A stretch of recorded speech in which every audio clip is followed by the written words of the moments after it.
We're live on air. So, Madam President, members of our Board of Education, this is a follow-up from Thursday's school board workshop that is dedicated to our budget. So we will spend the next 2 hours taking more of a deep dive into our budget book, our budget, more getting into on the expenditure side. I think we can kind of, I think that's what we talked about as a group. And then I'm going to turn it over to Mr. Brown, our CFO, and he will introduce some members of his staff that are also here and will also be, if there are questions, we want to make sure that we capture those questions so that there's not a board member that's here or the public, that we provide responses to that. So let's get right into it. Mr. Brown, welcome. Thank you, Dr. Pete. And I want to introduce my staff. I have Ms. Rubel, Financial Specialist for Purchasing, Ms. Jackson, Financial Specialist for Accounts Payable, Ms. Estes, she's our Coordinator for Federal and State Grants and Special Grants, and then Ms. Edwards, she is our General Business Manager. So I've got my backbone here to make sure we can answer any questions that we may have to look up if you have questions that are not included in the prepared material that we have. So I thought what we would do is we'd start with the detailed information that we didn't get to on. We went through the budget book, went through that kind of quickly, and I'll be glad to answer any questions you have about the budget book itself. But I thought we'd look at the revenue detail and the expenditure detail, and what I will plan to do, there's some things in here that we'll look at individually. And then as we get to the expenditure side, I thought instead of going line by line on all those, we'd kind of group those into salary, fringe, purchase services, et cetera. So we'll look at those by fund and answer any questions that you may have. Okay? So on the revenue tab, so we're looking at the revenue detail, the FY25 revenue tab. Your page should look like what's on the screen. And what we have here, just to set up the detail information for you, on the left is our account description. So this is summarized by account. And then the green tab is FY22 revenue, that's actual revenue. The yellow tab is FY23. The red or peach tab is FY24. And then the blue, both of the blue tabs are representative of FY25. The column on the left was our actual revenue at the time we pulled the report for this presentation, but the blue column that you see going down, that's actually our budget column for FY25. So I thought we'd look at these individually. So the first line there is property tax revenue, and as you can see, we have ranged around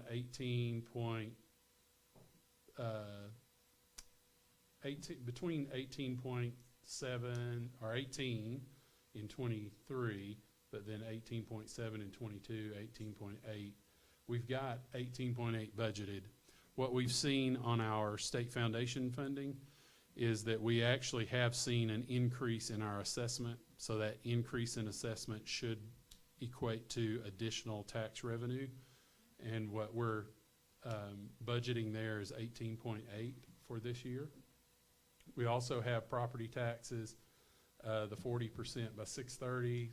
A lot of people have their property taxes built into an escrow account, and escrow companies have to pay on a different schedule than individuals do in the state of Arkansas. So your escrow company has to pay property taxes early. They have to pay that by April, and that gets to the district on a different time schedule than those of us that go and pay in October at the deadline. So we have that as it's, so the state requires that we code that revenue on different revenue lines. And so when the county gives us that information, that tells us which line that we have to post to. So we're actually budgeting $20 million for that particular line. And then property tax delinquent, that taxes, that gets transferred to us by the county, and we have to code that on a special line in our budget. We've got $3 million booked there. The excess commission and land redemption, those are smaller numbers as compared to our tax revenue. That's all, the land redemption is land where taxes have forfeited.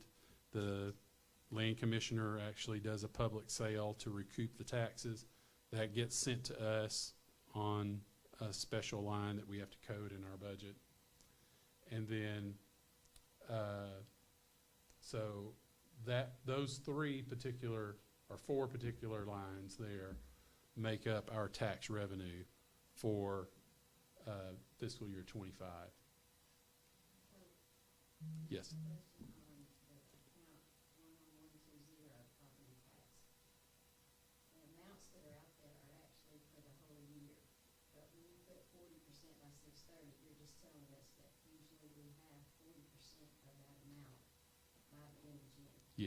Yes, and that's a summary for that account, a description that the state gives us. So we have to shorten that. We're limited on characters, so we shorten that description there, just so that we'll know that's a correct line in our budget. Mr. Brown, Yes, ma'am. would you go back and explain better the property tax delinquent? Give me a little clarity on that. Yes, ma'am. So property taxes are due in October.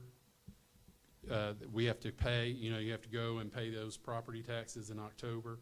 People who miss that deadline are considered delinquent. Right. And so the county, when they collect those taxes that are owed and that are not on time, they get coded on the county books as delinquent taxes.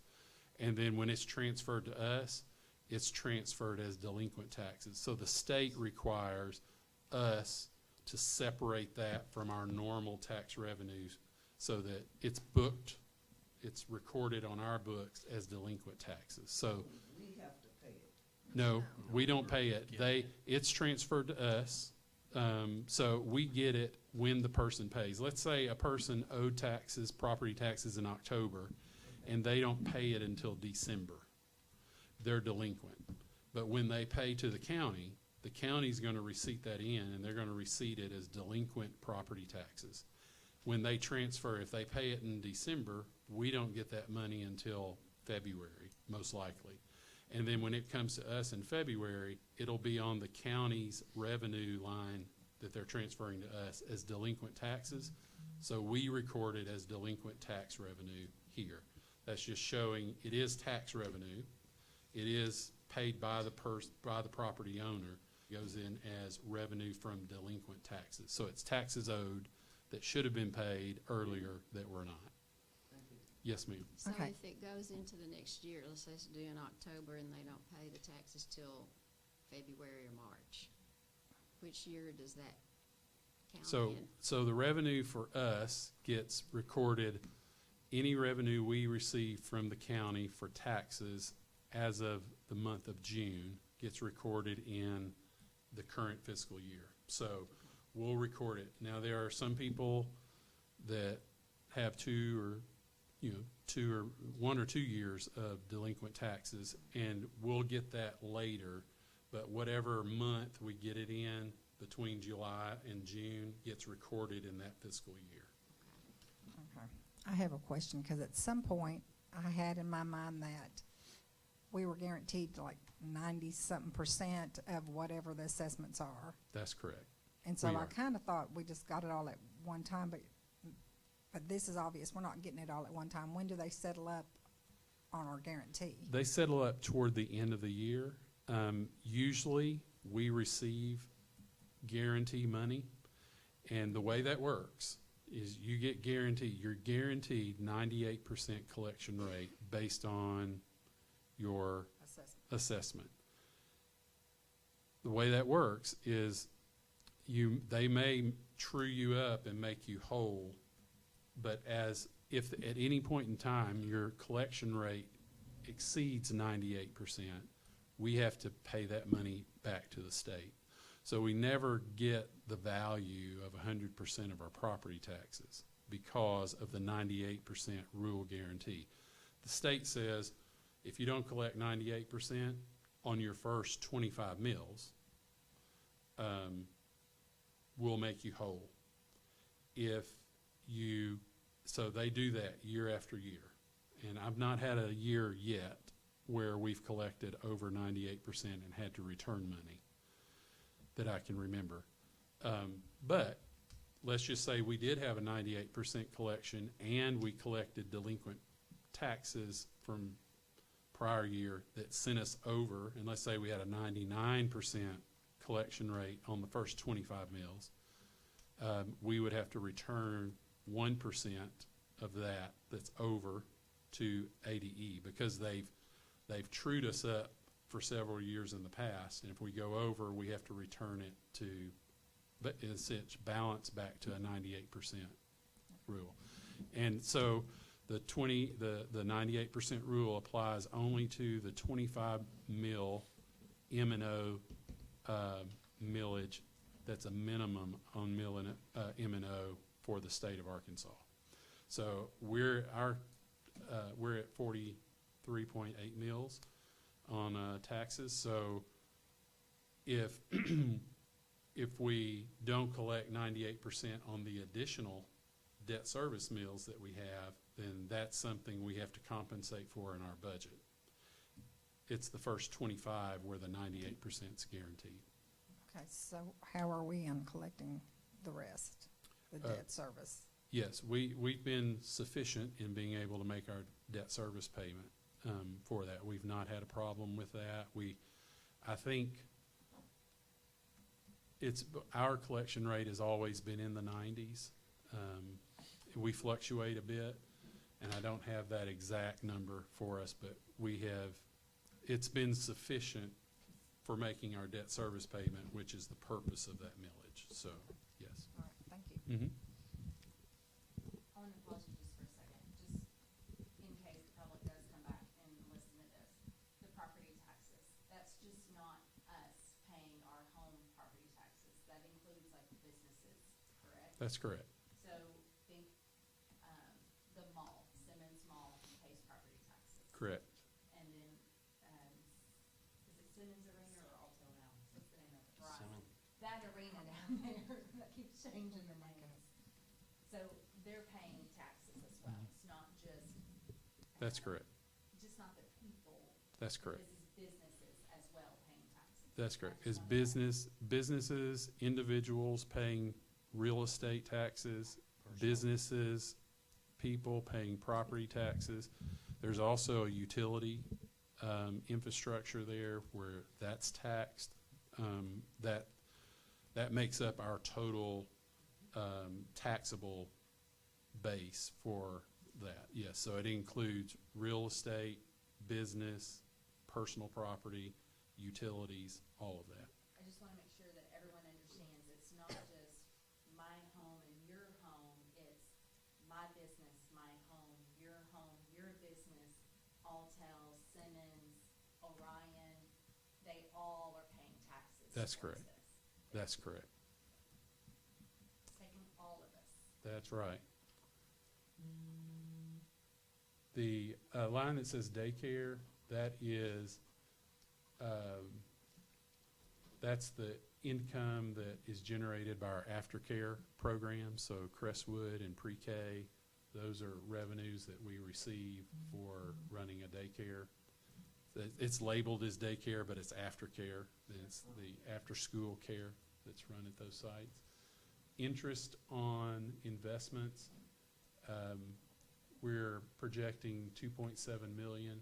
If you all recall, we changed our banking institutions, and we were not faring as well on our old banking institution. And when we had the RFP for banking institutions, we changed our interest rate requirement and had a minimum interest rate that we wanted to include in our contract, and that has significantly increased our income from interest rates. So we're projecting $3 million on that budget line. The next lines there are revenue from food service. I'm going to highlight those. And you know, we're a CEP school, so all of our students eat free this year. They have been since we certified as a CEP school. But there are times when students go through the line and they buy additional food. They buy a la carte menu items. We have adults that eat in our cafeteria that are charged. They also charge for special functions. We have all of those detailed there. So a little bit under 100,000 we're projecting that would be, or right at 100,000 that would be on those 5 lines for student or child nutrition. And Brian, this has been adjusted for the change in poverty level? No. So the poverty level change will actually affect next year's budget. Okay. So the discussions that we're having about that, we're getting out in front of that and preparing. So what you're referring to is that 74% CEP rating that changed to 64%, which changes our funding. So this year, we're still being funded at 74%, so there's not a budget impact this year for that change in percentage, but there will be next year and subsequently 2 additional years if the district's not able to either recertify CEP at a percentage above 70, or if we're not able to change to a Provision 2 school where we can collect free and reduced lunch forms and get us over the 70%. So there's a plan of attack on that, but It impacts next year. it impacts starting next year in fiscal year 26. Okay, thank you. Mm-hmm. But that's our goal, 70%. 70% either CEP or collecting forms, that's our goal.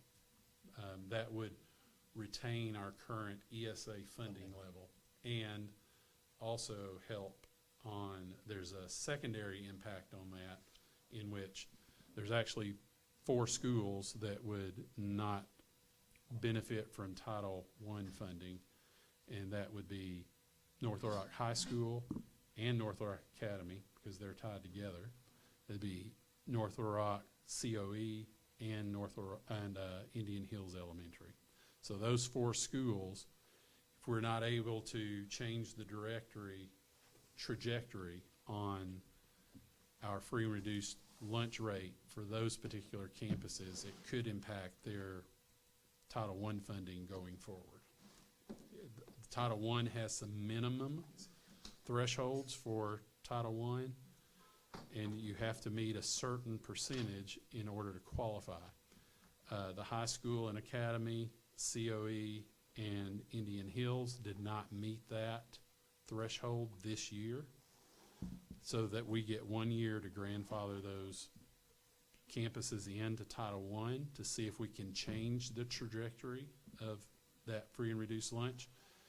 If we cannot, then those 4 schools would not have the benefit of Title I funding in 26. Yes, ma'am. As far as the ALE, you know, with their income that they receive. Yes. Good question. Just talking about overall what we need to encourage parents and students forms that we had to do about 2 years ago. Yes. Because we always had a problem with high school students not wanting to be a part of the free lunch system.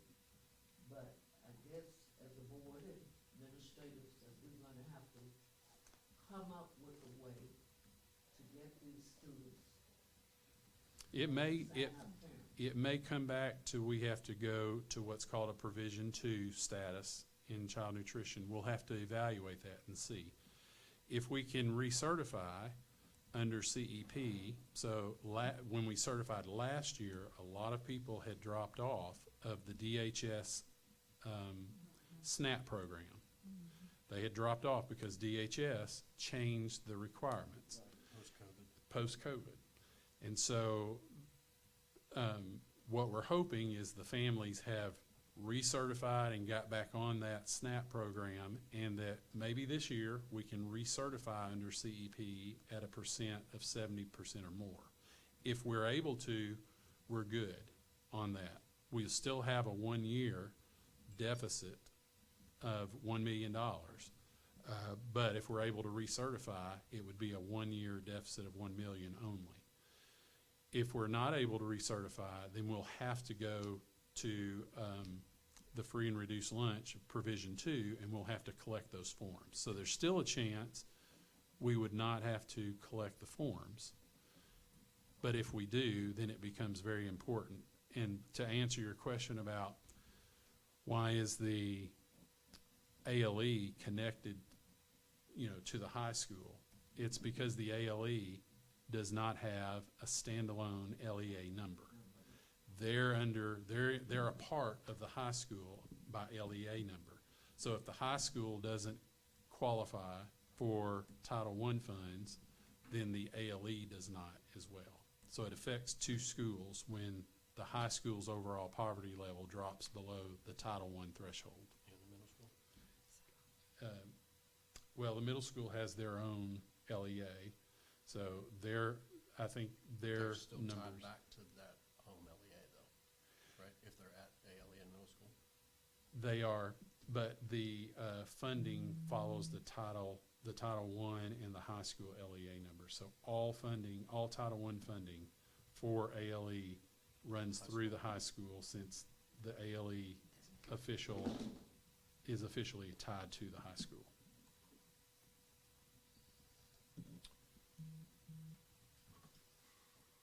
Okay, and under the athletics, the 17,110, we're budgeting 150,000.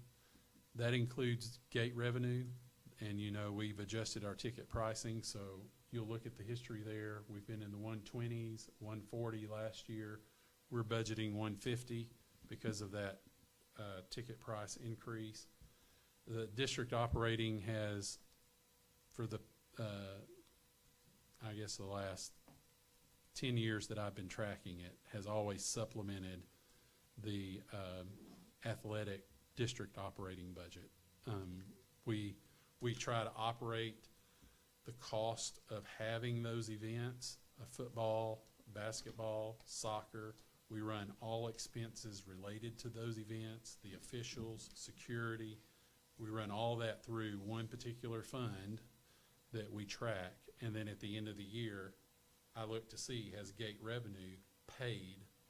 Has it paid for the cost of those athletic events? And each year, we have to transfer district operating to balance that budget. I'm still thinking we'll have to transfer some operating funds after this year, but I'm thinking it'll be less because we've increased our ticket prices, and the ticket revenue, of course, is the revenue for athletics for which we provide those events. Yes, ma'am? What happened to the funds that they use when they have, what do you call it, the department you work in? Popcorn sales and all of that, and So- T-shirts and. Concessions is ran by the band boosters. The band boosters use the band booster money to purchase food, drinks, to sell for profit, and that profit supplies band 6th grade to band 12th grade. So that buys uniforms, trailers, instruments, cleaning the instruments, and shoes. Okay, then it's around the admission fees that we charge to get into the bands. Where those revenues go? Those revenues go to the district, and they go to the fund. They go to this line that's 17,110. So you can look and see that the revenue for athletics in, I think that's 22. Yep, it was $120,000, and then in 23 it was $123,000. Last year it was $141,000. This year, because we have increased ticket prices, we're budgeting $150,000. Yes, ma'am. It goes to the district. We put it in a particular fund. It's actually Fund 2007. We put that in, and it's on your board report that you get every month. You can look at that line and just kind of look at how is revenue and expenses, how are they tracking? And toward the end of the year, that generally goes negative. The balance on your board report goes negative for 2007, and we transfer district operating to make that zero. So that's the fund where it goes. That goes back to So that. this, Yes. so the stadium itself does not make money for sports.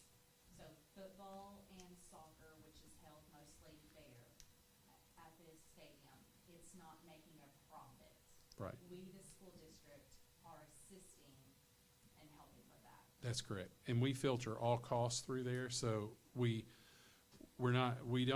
I'm not including coaches' salaries, any athletic salaries or benefits in there. We're only looking at the cost of hosting and providing the venue. So if we pay refs, we pay security, we pay North Little Rock PD, we pay people to clean it up, we pay whatever expenses are associated with. We also include in there limited budgets for all of the programs itself. So football may get $3,000. Baseball may get X number of dollars. So we look at the program costs and the venue costs, and then we receipt our gate revenue to that, and then look at what we have to offset that with. So that brings another question. So we also need to think of like the chess and the wrestling. We've got dance, cheer, that also is part of athletics, correct? So, And Coach Ballon would control that budget and make sure that if there's funds available for those particular groups, that they get budgeted and they're spent. So anything out of 2007, we balance against the revenue that we receive at the gate. so how does the soccer team purchase new uniforms? Or how does the soccer team purchase a new net? Or how does football receive new uniforms? We got new uniforms, was it last year, I believe? Year before last, we got new uniforms for our football team. How do we pay for that?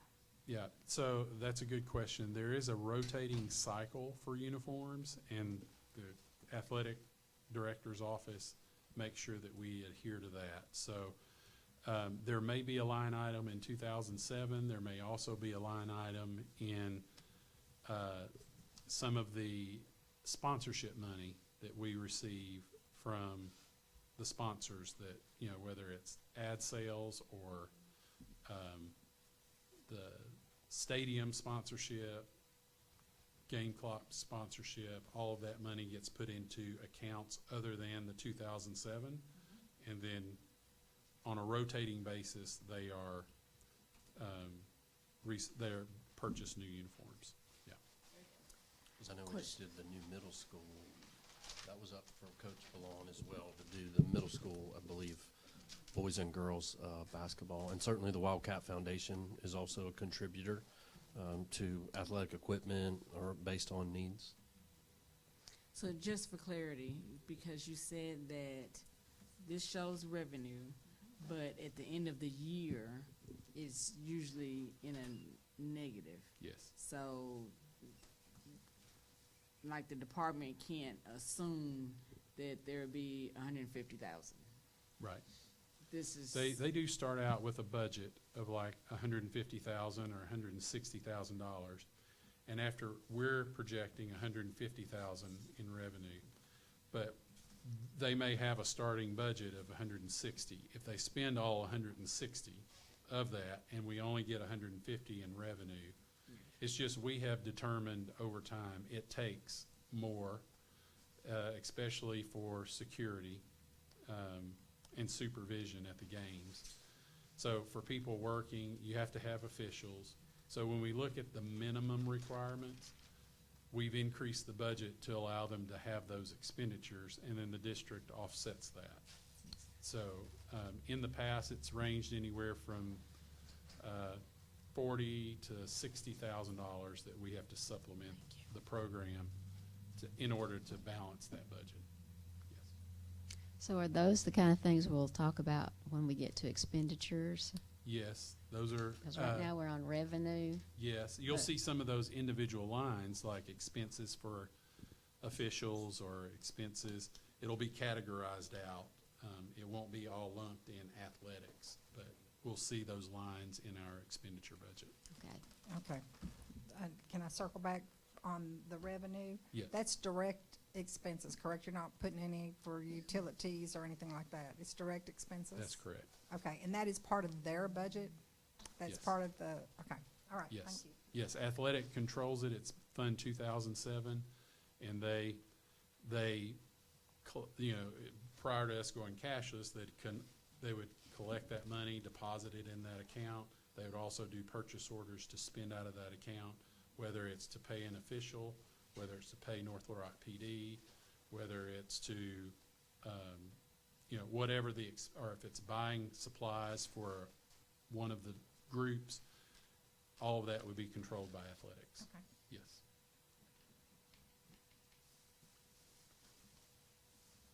Student fees, Is that where we are? Student fees? would you explain that, please? Yes, so that's 17,400. That would be, so that's sort of a broad definition. That could be any type of fee that the student's being charged, like if they pay a fee to go on a field trip to the zoo, if the school's asking the students to pay a $5 zoo admission fee and the money's collected, it would be deposited there. If they're talking about purchasing, that would be student fines. If they're also purchasing like a parking permit, that would be there. Anything the kids are charged a fee for would be receipted to this particular line. It would get segregated by what account it goes to, whether it's middle school, high school, however that looks, or elementary. But this would be the grand total of revenue that's generated by student fees. And I guess that could be also a Chromebook breakage fee. That's what I was about to ask. Yes, it would be any of those fees that a student is assessed for whatever reason. If we're told it's for student fees, it gets coded into that line and then segregated by account. Okay, so just for clarification, student fees, because the parking passes, the $10 parking pass was brought up last week to me. Mhm. So they wanted to know what does that $10 go towards? Mm-hmm. Because every year we sell our parking spaces for all of our drivers. Mm-hmm. So in general, it goes to this line item, but what do we use that line item So this is a revenue line item code, so it categorizes the deposits. It would get tied to an account. So in the high school situation, I think that's 7,000,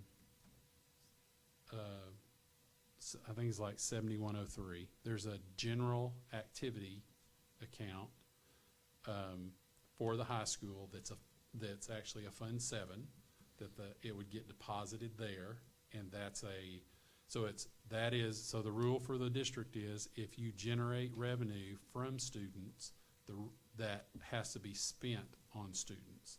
So it would go into that activity account that would be used for purposes of running that high school. So it has to be spent on students. They may buy supplies and materials for the high school out of that for students. It would not be for buying staff meals, it wouldn't be buying T-shirts for staff, anything like that. So revenue collected from students gets put into accounts that are used for expenditures for students.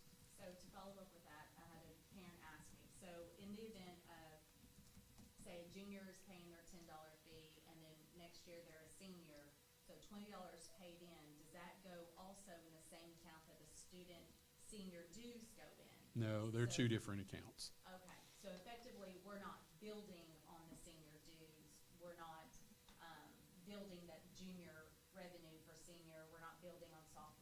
No, they have separate accounts. The high school has probably 75 separate student Fund 7 accounts. So as the revenue comes in, they tell us which account it gets put into. We receipt it there. If it was a fee, it gets to this line. If you'll see also there's one on here for sales. If students are selling things, that's a different revenue code, but it gets still put into that account. We just categorize the revenue so we can keep up with it. So you're saying there's a bunch of sub-accounts under student fees if you look further? Mm-hmm. Okay. Yes. So this revenue account is there, but every revenue account can get tied to multiple fund accounts. So there could be 50 different revenue accounts that are tied to that one line in the revenue budget that would benefit from that particular line. Jumping ahead, the logo licensing revenue, would that go back into athletics? Yeah, that actually goes into a fund where teachers write grants for classroom. They'll write a grant for the classroom to be used in the classroom. They submit those grants and they're approved, and then it gets funded out of that logo grant. That's the way it was set up years ago when the agreement was made. So it goes back to classrooms, not athletics. All right. Rent on land owned by LEA. We have some cell phone towers that are on our property that are leased by cell phone companies, and that's some of the revenue. We have 20,000 budgeted there. Building and facilities, we do have rentals that you all approve on a monthly basis. When we collect revenue there, it would be in that particular line. And that's the question, what do we do with the money? It's used, it usually sits in that account until there's a need. And then we would pay, like if we're having to pay employees to work that particular rental. So if we're having to pay, if somebody rents the auditorium and we're having to pay Mr. Clutcher to run something or some of his staff to run something, we pay them out of that fund so that the revenue we're generating pays that. But then we also, like just last week, we had a request from Mr. Clutcher to buy some supplies for the auditorium that are generally used by, they're his supplies, but they've been used up by rentals, so we replaced them out of that particular fund.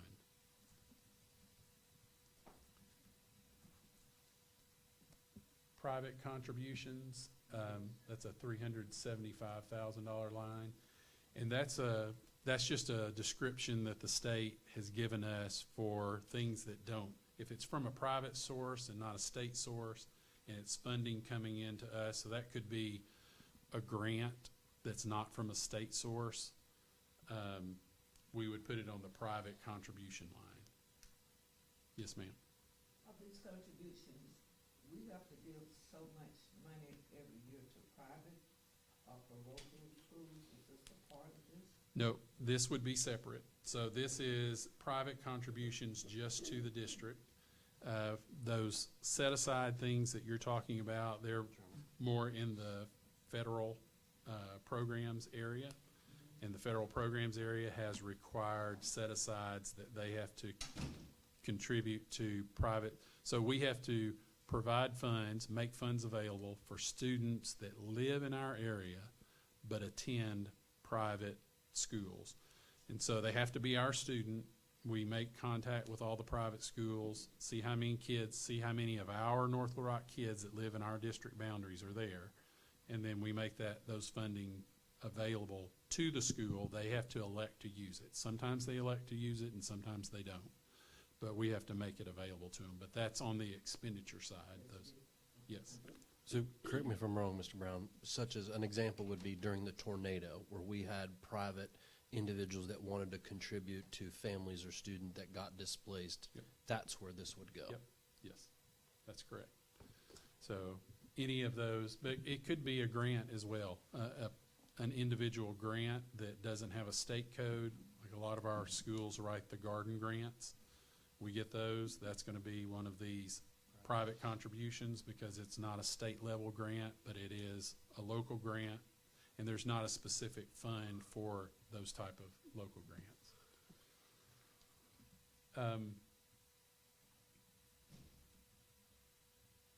Let's see. I believe that refunds for prior year expenditures.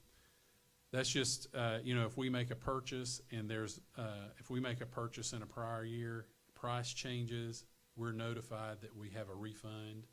Or if we make a purchase, let's just say in May or June, and the product gets here, it's not what we want, we've returned it, and we cross fiscal years and we get a refund in the next fiscal year, it's for prior fiscal year. This is refunds for prior year expenditures. That's how we book it on our, if it's a refund related to a transaction of a prior year, we book it here. All right, so so the blues are all of the 1,000s, the 10,000s level. That is our, so if I look,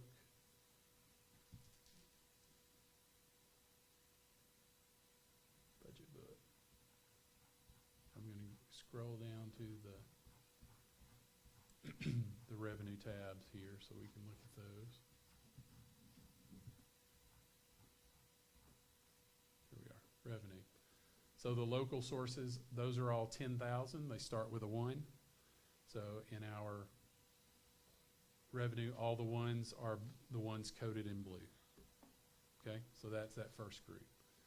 The second group only has one item. It's a severance tax. That comes from the county. It's not a big revenue source for us, but it is coded to level 2, and we're booking a $7,500 revenue budget for that. The green is all of our state money. And what's your time frame on a break? I'll take it from the board. Whenever you just let us know when you want to take a 5-minute break or 10-minute break. Just let us know. We'll keep going. You'll get through this one? Okay. Yeah. All right. So the first one is our that's our state. That's our state foundation funding. And that's the line that we're booking $29.6 million. No, 32. I'm sorry, that 29 is the balance to the budget. The 32.5 million, and you'll see that in 22 we had 34.1, in 33 we had 35.7, in 24 we had 35.1, and that has decreased, and that is directly related to student enrollment. So that's the student enrollment times the $7,771 per student allocation by ADE. The 98% tax collection rate guarantee, you'll see the state made us whole in 22 by giving us $334,000. In 23, they gave us $247,000. In 24, they gave us $702,000. So that's the line where the state gives us funding on the 98% guarantee on the first 25 mills, the minimum 25 mills of the maintenance and operation requirement by the state of Arkansas. All right. Next one is declining enrollment, 31,460. You'll see we have 1.294 million budgeted there. And again, if we trigger for that state foundation funding decline, that declining enrollment is a temporary funding the state gives us in order to support our budget. When you have declining enrollment over time, schools normally have to address your expenditures. So you've got, and the place where the expenditures normally get addressed is in staffing. Well, staffing is normally contracted at the end of one year for the next fiscal year. And that usually happens before your three-quarter ADM is established for that next year. The state realizes that, so they give you declining enrollment funding in order to get through that next fiscal year with the contracts you already have with employees, and gives you that year to address your budget concerns. So that's the state that we're in. We're in that declining enrollment, reduced state foundation funding, receiving declining enrollment funding. That gives us a chance to address expenditures that may be related to staffing over the next year or two. 32204, teacher salary equalization program. That teacher salary equalization is budgeted at 1.4 million. That's on the bottom of our state aid notice. There's a line for that, and that was instituted back under Governor Hutchinson, and that was an attempt to get our, I believe we were trying to get our minimum starting salaries to $36,000 across the state. And so this money was provided by ADE, and it said it would be ongoing until the law is changed. We're not expecting the law to be changed anytime soon, so we're expecting that amount to be used toward teacher salaries. So it's required that it be transferred to the salary fund where teacher salaries are paid. And we make that transfer on our books annually. Also, the LEARNS Act, teacher minimum salary of $50,000, that went into effect. It's also a line item on our state aid notice. Yes, ma'am. Of this LEARNS Act salary, although we start a teacher out, a new teacher this year, we're at 50,000. LEARNS Act doesn't continuously pay for that teacher after the first initial year, or do we continuously get money for that? So what they did was they looked at they took a snapshot of our staffing at the time the LEARNS Act was passed. And they looked at how many staffing we had that were being paid below $50,000. They took that snapshot and they calculated the difference between $50,000 and what they were being paid. And then they added that up, and that was the amount that this was. So that amount back 3 years ago determined what our amount would be going forward. So they're contributing that amount until the law changes annually to us.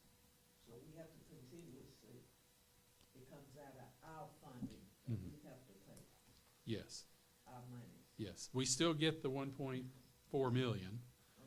Okay. We still get that funding, but that has to be transferred to teacher salary. It can't be used for anything other than the teacher salary. We have to transfer it. We get it, it comes into this revenue line item, and then on our books, the state requires that we transfer that to the teacher salary fund in order to fund teacher salaries.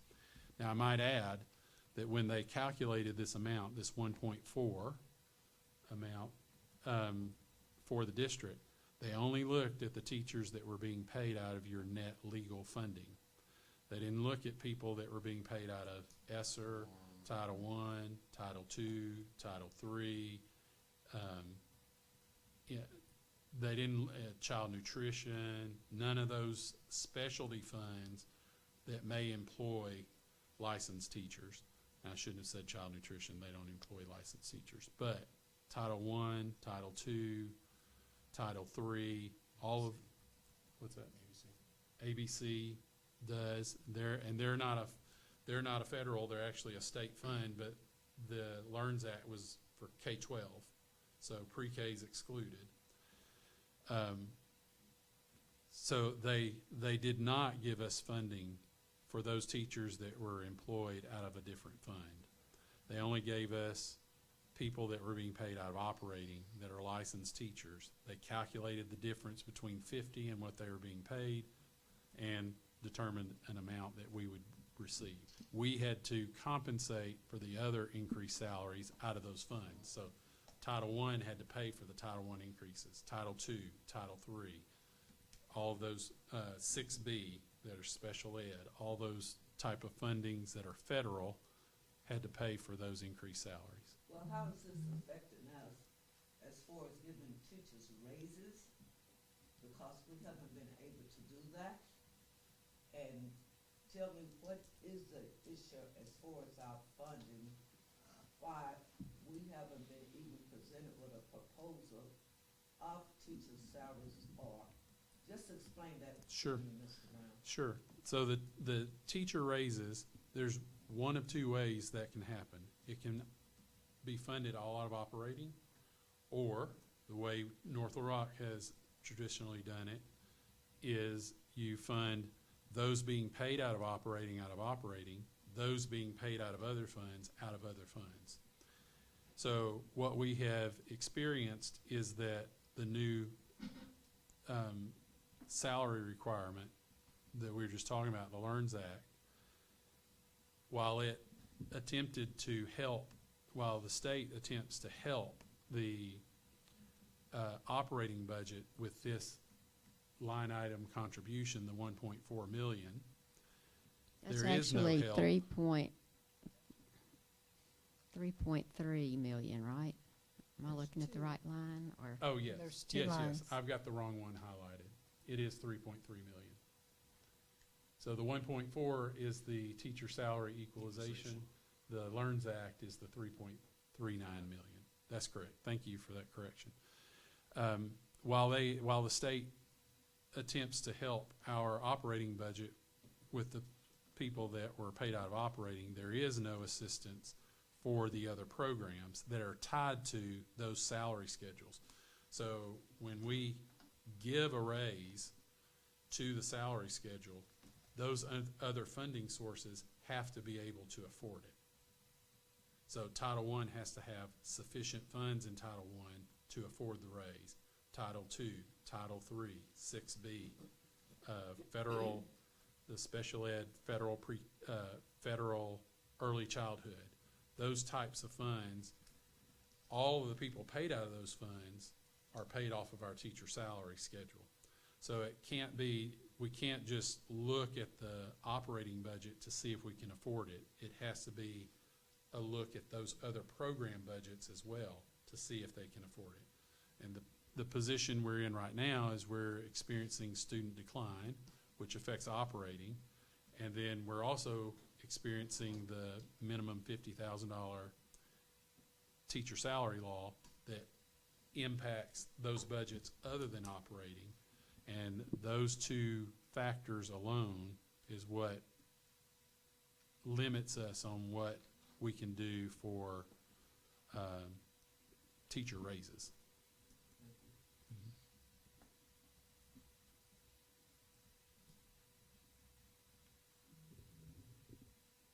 So the thing that really affects our ability to raise salaries is our student decline, because that is less money in our operating fund, correct?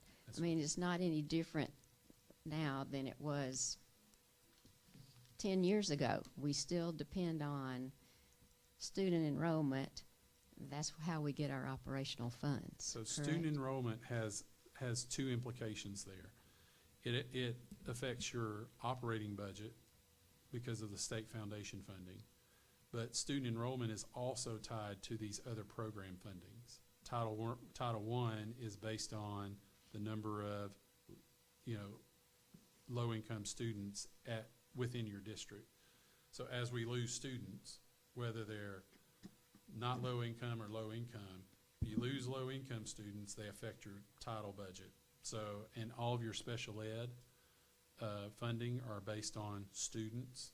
So as our student enrollment declines, it not only affects operating, it affects those other federal sources where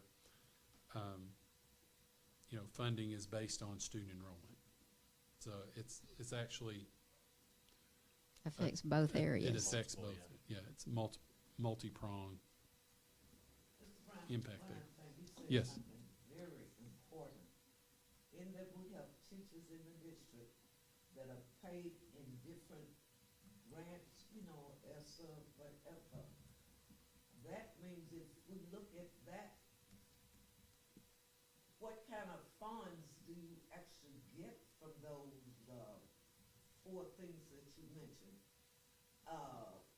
I know if HR has a person that says, whether it's special ed, it's a new person coming in. You have to look at the funds to see the feasibility.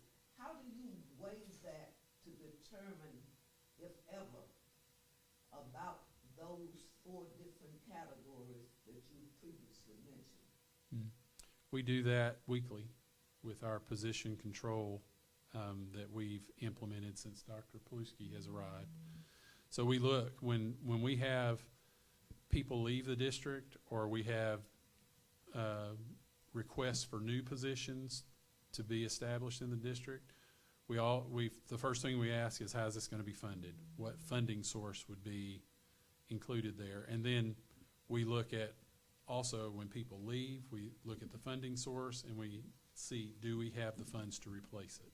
So that's being evaluated. We meet every Monday, 9 o'clock a.m., and we look at all vacancies and look at the funding source to determine what's the need, what's the impact if we don't replace it, what's the funding source, and ultimately, do we allow that position to be advertised and replaced, or do we absorb that position for, reduction in revenue? So we look at those on a weekly basis through that process. Pertaining to the same thing, in that we have lost students, how have you been able to compensate for teachers that are still in place, or there are no students? To me, if we're talking about the budget here, how are we fixing that? Because we still have teachers employed, student enrollment down, we're just holding them, giving them a salary because nothing has been done. So how, business, where the department it comes from, I'm just asking. It comes through position control, and you want to speak? Do you want to Yeah, speak to that, you the know- whole process? That's something we deal with on a weekly basis. Sure, and I think the first thing, Ms. Williams, that to your point, that our school system doesn't have that we've been working to put in place, and now we're at that point, is a staffing formula.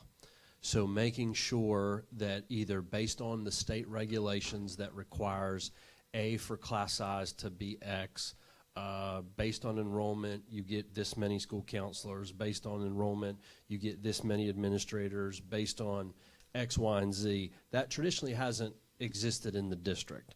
So that's our first step that we're working on now, and then we're going to have to stick to that. I think there's some other factors here that in some cases are out of our control. When I think of dyslexia, which is a state mandate, we're not funded for dyslexia teachers. But that's a state requirement, and we know that we have a variety of students that require that service, so we've got to be able to provide it.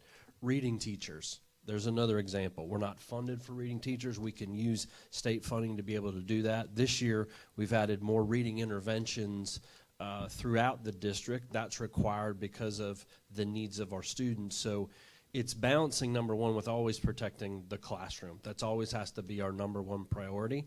The second thing is you're exactly right, and that's looking at trend enrollment by each campus over the last 3 years. In some cases, right now, we see some of our elementary schools have actually grown, but we're also seeing a significant decline at the secondary level, specifically the high school level. So we're going to have to make sure in those staffing ratios going forward that our buildings are driven by the enrollment that is at each campus.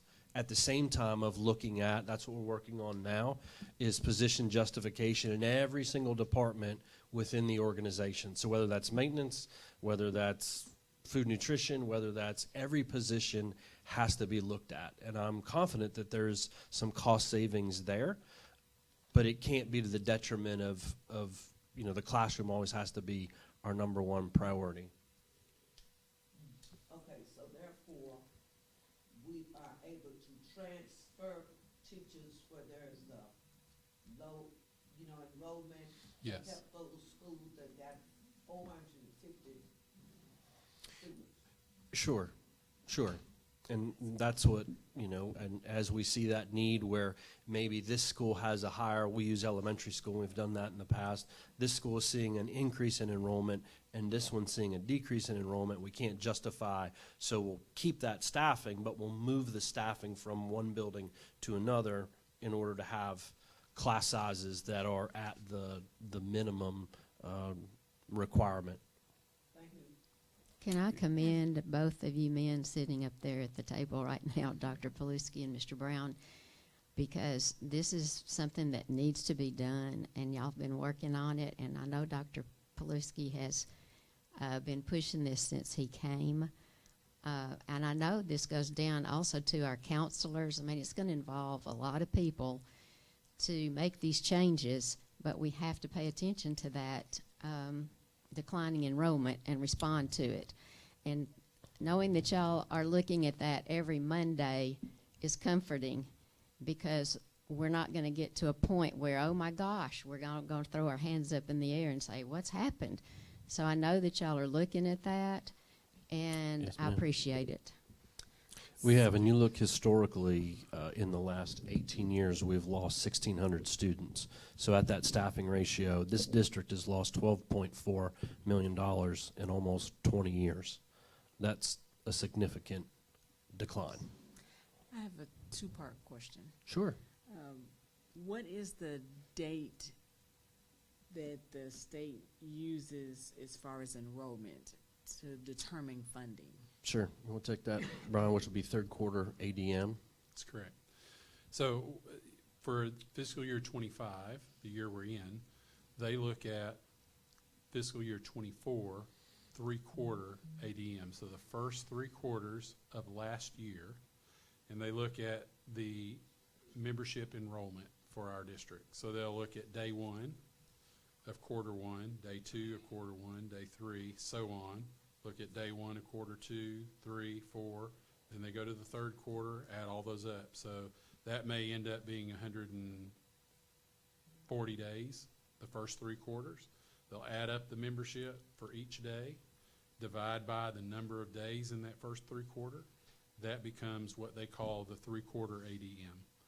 That number that is set sometime after spring break determines your funding for the next fiscal year. So in theory, because I know that we have lost a lot of athletes to other schools, and they've told me they'll be back in January because they want to graduate from North Little Rock. They just didn't want to play for North Little Rock. So therefore, will we, when they come back in January, will we get funding for them?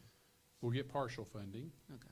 We'll get the number of days between January and the end of the third quarter.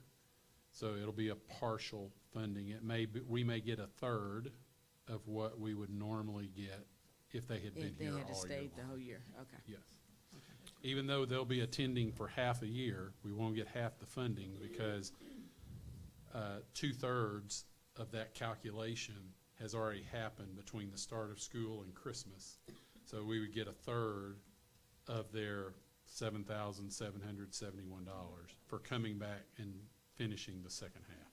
And Dr. Rhodes, you bring up a really good question, and I think we should tie that to having Brian do a 30,000-foot view of ALE funding, which is slightly a little bit different. So we do get funding for every student, just like we do the 7,800 but we get additional funding for students in ALE. Mr. Brown, that's a different calculation That's correct. of how the add-on of that funding gets calculated. That's correct. So ALE does not stop at 3 quarters. ALE they count every day of student enrollment. There's 178 days in student enrollment. So they'll look at ALE enrollment on day 1, day 2, day 3, all the way through the end of the year. They add those numbers up. They divide by 178 to get your, what they call a full-time equivalent, an ALE FTE. That number is multiplied by the 5,000 additional dollars per ALE student, and that determines your ALE funding. So an ALE student that starts school in ALE on day 1 and ends the year in ALE on the last day, and they attend with no break ALE for all 178, would qualify for 5,000 additional dollars beyond the $7,771. What constitutes a break? Not enrolled in school. So if they withdraw, or if they withdraw from school, or if they're withdrawn from ALE, let's say that they exited, let's say someone started on day 1 and they were going to be exited in December and go back to the regular classroom. For some reason, they get replaced and they come back in March and finish the year. They had a break in ALE. So for whatever reason, if there's a break, you don't have 178 days. For every student that has 178 days, we get 5,000 additional dollars according to ALE rate. So if you just take that, if you think about that, take that $5,000 divide by 178 days. So it is, it's around, I think it's around $25 per day that an ALE student attends and is enrolled, not attends, is enrolled in ALE. So what we want to do, if we have students, so to the district's benefit, if we have students that qualify, it's to our benefit to place them early. Get them in there so we can get as many as 178 days in ALE as they need. Some students may not qualify or have a need until later in the school year, but once they have it, it's to our advantage to get them in as early as we can so that we collect that $25 per day in ALE funding. So it's a little bit different than the ADM, and they don't just do the first 3 quarters, they do every day. So, And just to be clear to that you have to meet multiple criteria in Right. order to qualify for ALE. And I think that's a misconception that just because you're a bad student, you're going to ALE. It's more, you have, by law, have to fit multiple categories in order to qualify. Oh, Ms. Brown, before you leave that, you know, like, we have charter schools, they'll keep those kids for a month, and then they'll send them to us. We'll still get funding, although the charter school got the money. Do we still, I mentioned, you said, although we take them in due time, we still will get funding for it, but it'll only be half of what? well, it's prorated. So for each student, when they enroll in our school, we actually record their enrollment date in eSchool. And the state takes that enrollment date and they look and see how many days. So if we're talking about just state foundation funding, they'll count the number of days from that enrollment date until the end of the 3rd quarter. And let's say the student spends a month there, but then ends up with us, and they've got 80% of their time was spent with us in the first 3 quarters. We would get 80% of that $7,771 the following school year. Oh, the following year. Yeah, it's never. There's an exception to a few of the funds, but most of the funding is current year funding. I mean, most of the funding is prior year funding, not current year funding. There are a couple of exceptions where current year numbers generate current year funding. Most of it is a year behind. So that means that if they're in a charter school, let's say, the charter school is doing the same thing, they're reporting attendance like we are, so they would get, say, 20%. That's correct. So the state actually has, so the charter schools and us are required to use that same enrollment system, eSchool.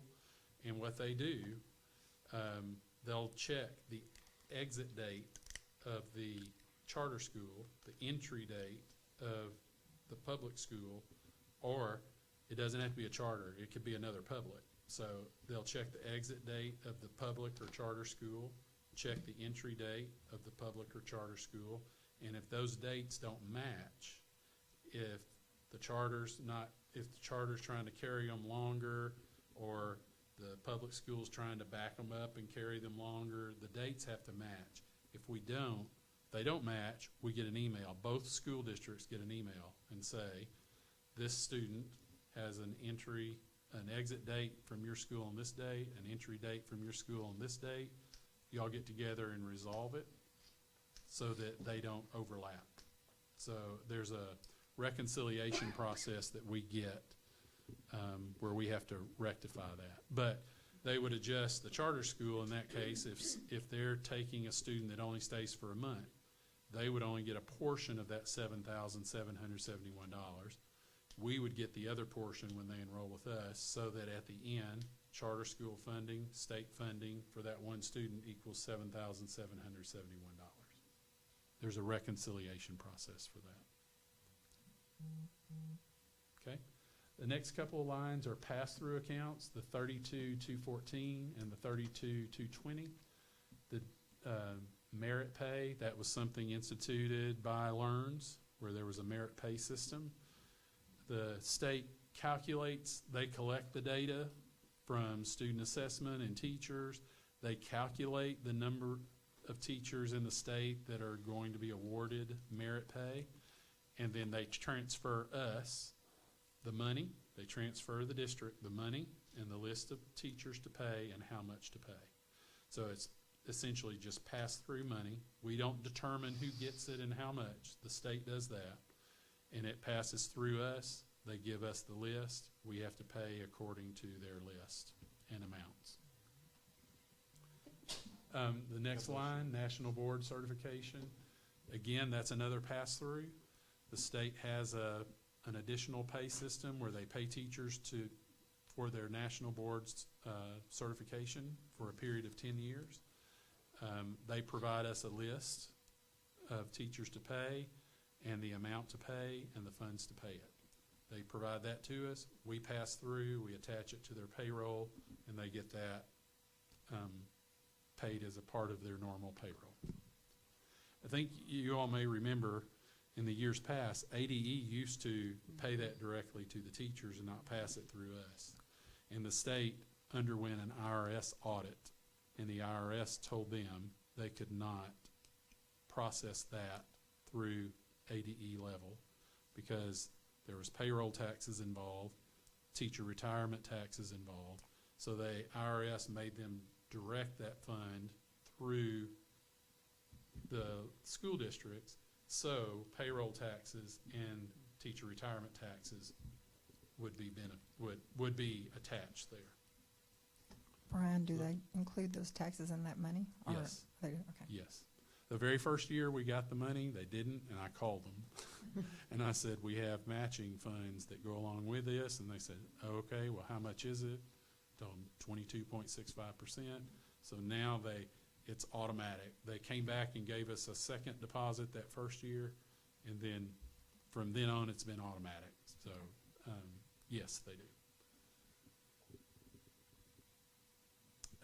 The 32,229, that was under Governor Hutchinson. There was money that was passed through from the state for students that were in computer science courses. We did not receive any the last couple of years. We did in 22 and 23, but we have not received that. I don't know if that's been discontinued or if we just have not had kids that have qualified for it, but in any event, we've not received it. And it's passed through. So again, they would give us the money, they'd give us the student list, and we would pay it according to that.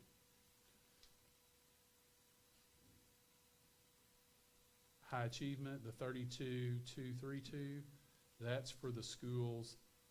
That's state money that is awarded by the state, and we've had several schools qualify for that in the past. I think Crestwood, maybe Lakewood, COE. Those are the 3 schools that come to mind that have qualified for it in the past. The state will give us and say, you've had high gains, and we're awarding this money for your staff at those schools to use. And they have to form a committee. They have to say, we have this much money, how do we want to use it? Mostly in the past, it's resulted in bonuses paid to those employees that work at that particular school. And then they usually have some funding left over where they may decide they want to buy staff t-shirts or buy supplies for classrooms, however they want to do it. But the law says that committee determines how the money's spent. We normally bring you those awards, let you know we're processing a bonus, let you know as a board that that committee met and decided how to spend it, and then you all approve the disbursement of those funds. But it's, again, just pass through. State awards it. We determine how it's, the committee at the school determines how it's spent.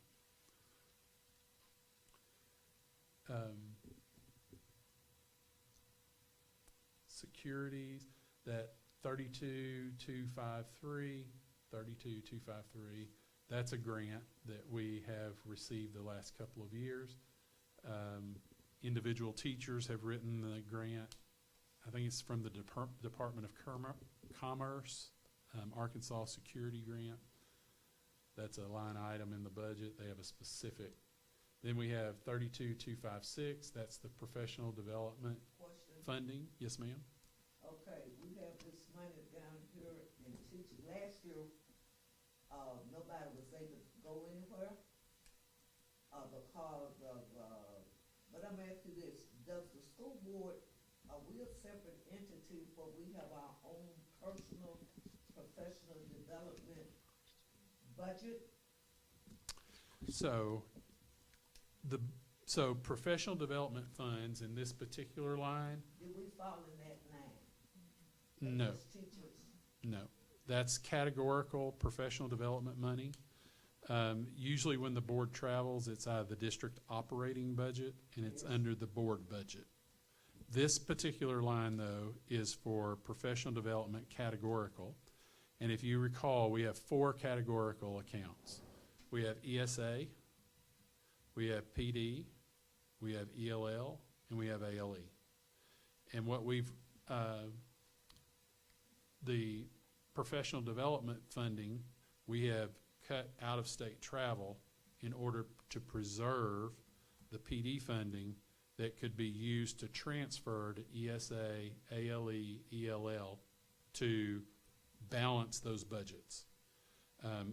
And ESA has, for the last 2 years, had to be balanced. There's been an over expenditure there. So you're saying even this year, there will be no travel for teachers or administrators? No, out-of-state travel, that would be my recommendation, because not only are we receiving less PD money because we've lost kids, we're receiving less state foundation funding, which is the operating budget that funds the board and all operating budgets. So my recommendation would be to continue what we've done because of the reduction in student enrollment. And that affects our operating funds, and that affects our ESA funding, as well as the ESA free and reduced lunch percentage we were talking about.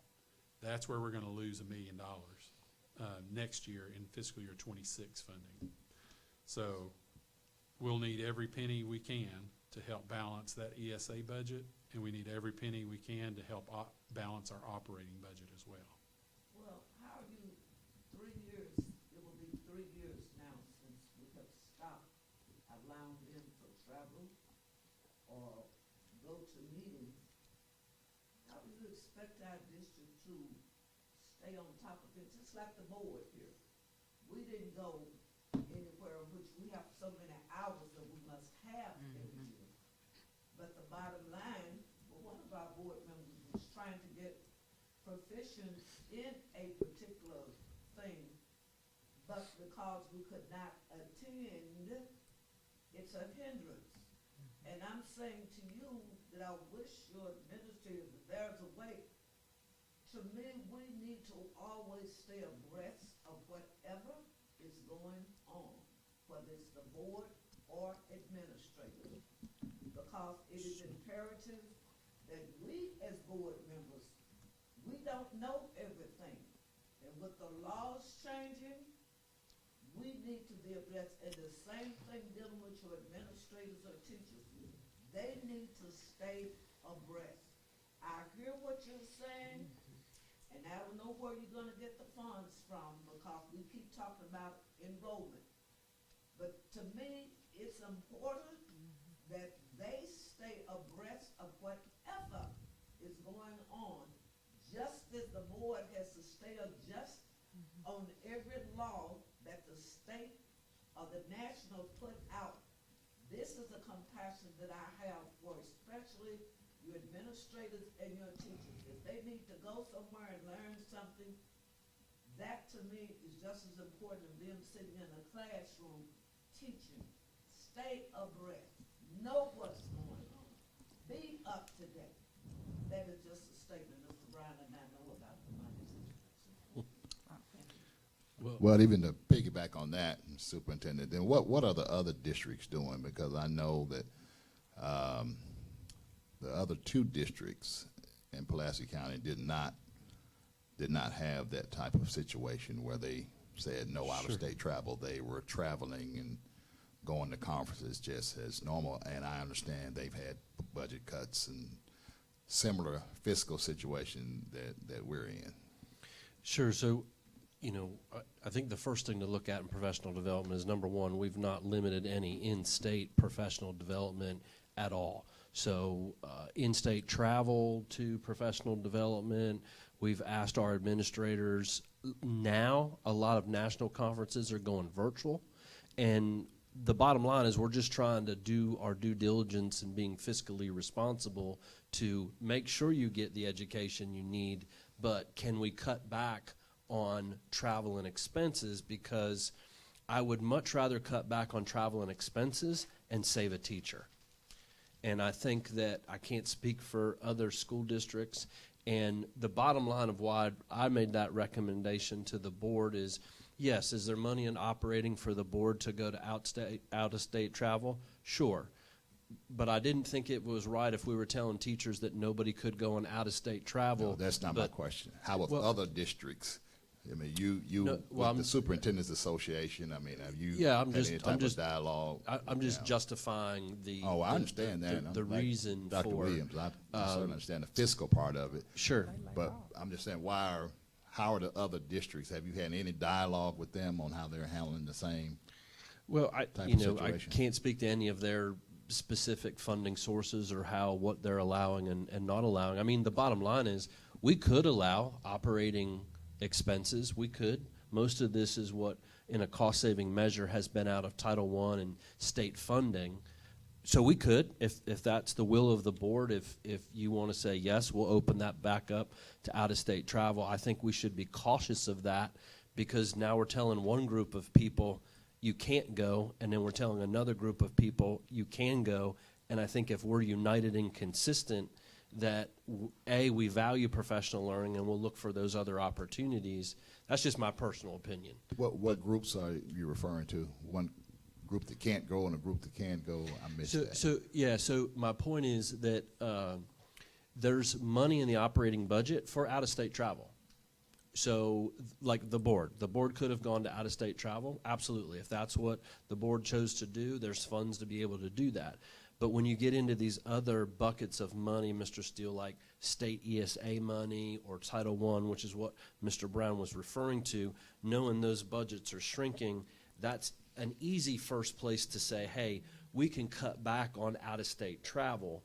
So we did that, but we could have just done it with those buckets. But what we would have created is some people funded out of that saying, I can't go, and now other people in operations saying they can go.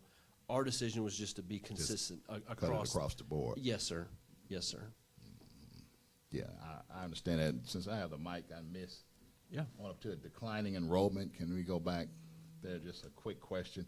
What is the date that, and I forget, the Learns Act, when the percentage is completely done away with? Is that end of this year, and is there a specific date where kids can transfer to another school?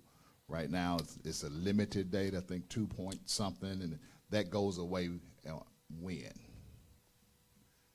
That's a great question. I don't have the specific trying to look answer. for it. I'll find find it. that, because and you're right in the aspect of last year there were only specific reasons that a child Right. could use a voucher, like special education, for an example, if your school was an F campus. I believe that's now changed into this year. But you bring up a good point, because there is I think they've even done away with the percentage, because there used to be a 2.6 of your overall enrollment through student choice. But I think that will go away. Correct. And I think this is the year that goes away. But I don't know that. Yeah. But the important point of that is that going to be July 1, which will give people more time to make that decision before school start? Or will it be sometime after school begins? At least you will have the kids in the school who will be less likely, I would hope, Sure, to leave after school starts. But I'll do some research and find that out. Yeah, so will will we. But that That's a would be good critical. question on the timing. Thank you, Mr. Brown, for the answer. Yes, ma'am.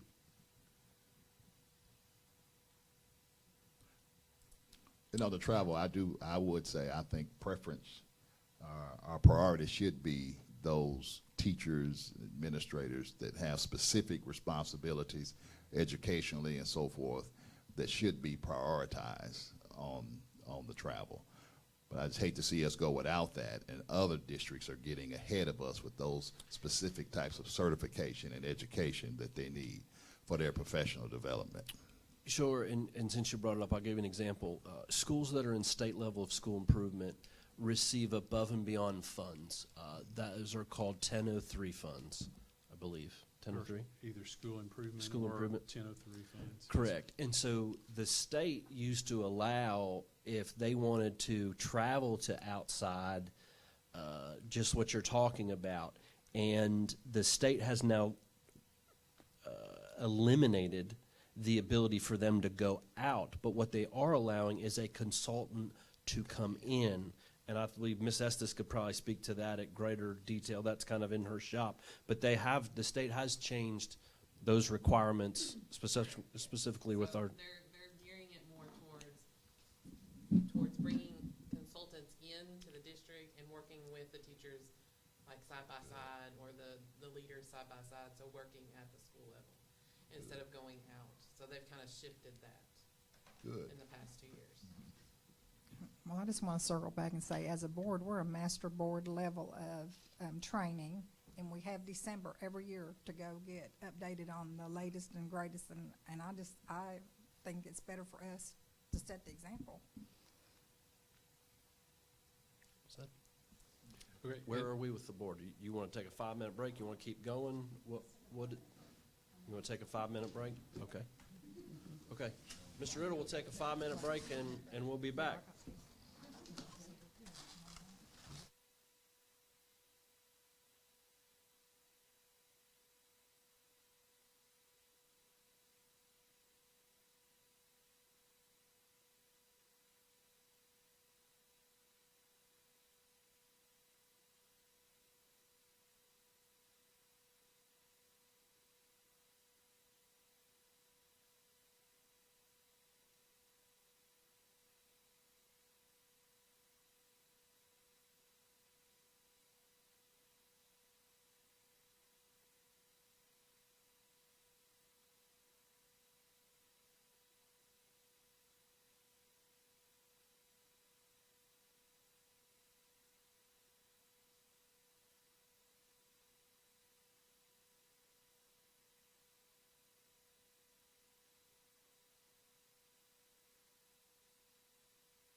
it looks like we're just a few lines from finishing the state revenue. If we just want to finish those lines, and then we'll pause and we'll see. You can, the reason I was trying to implement this, rather than trying to go line to line, maybe the board members have already looked at things that were of concern to them, and we can ask you about that.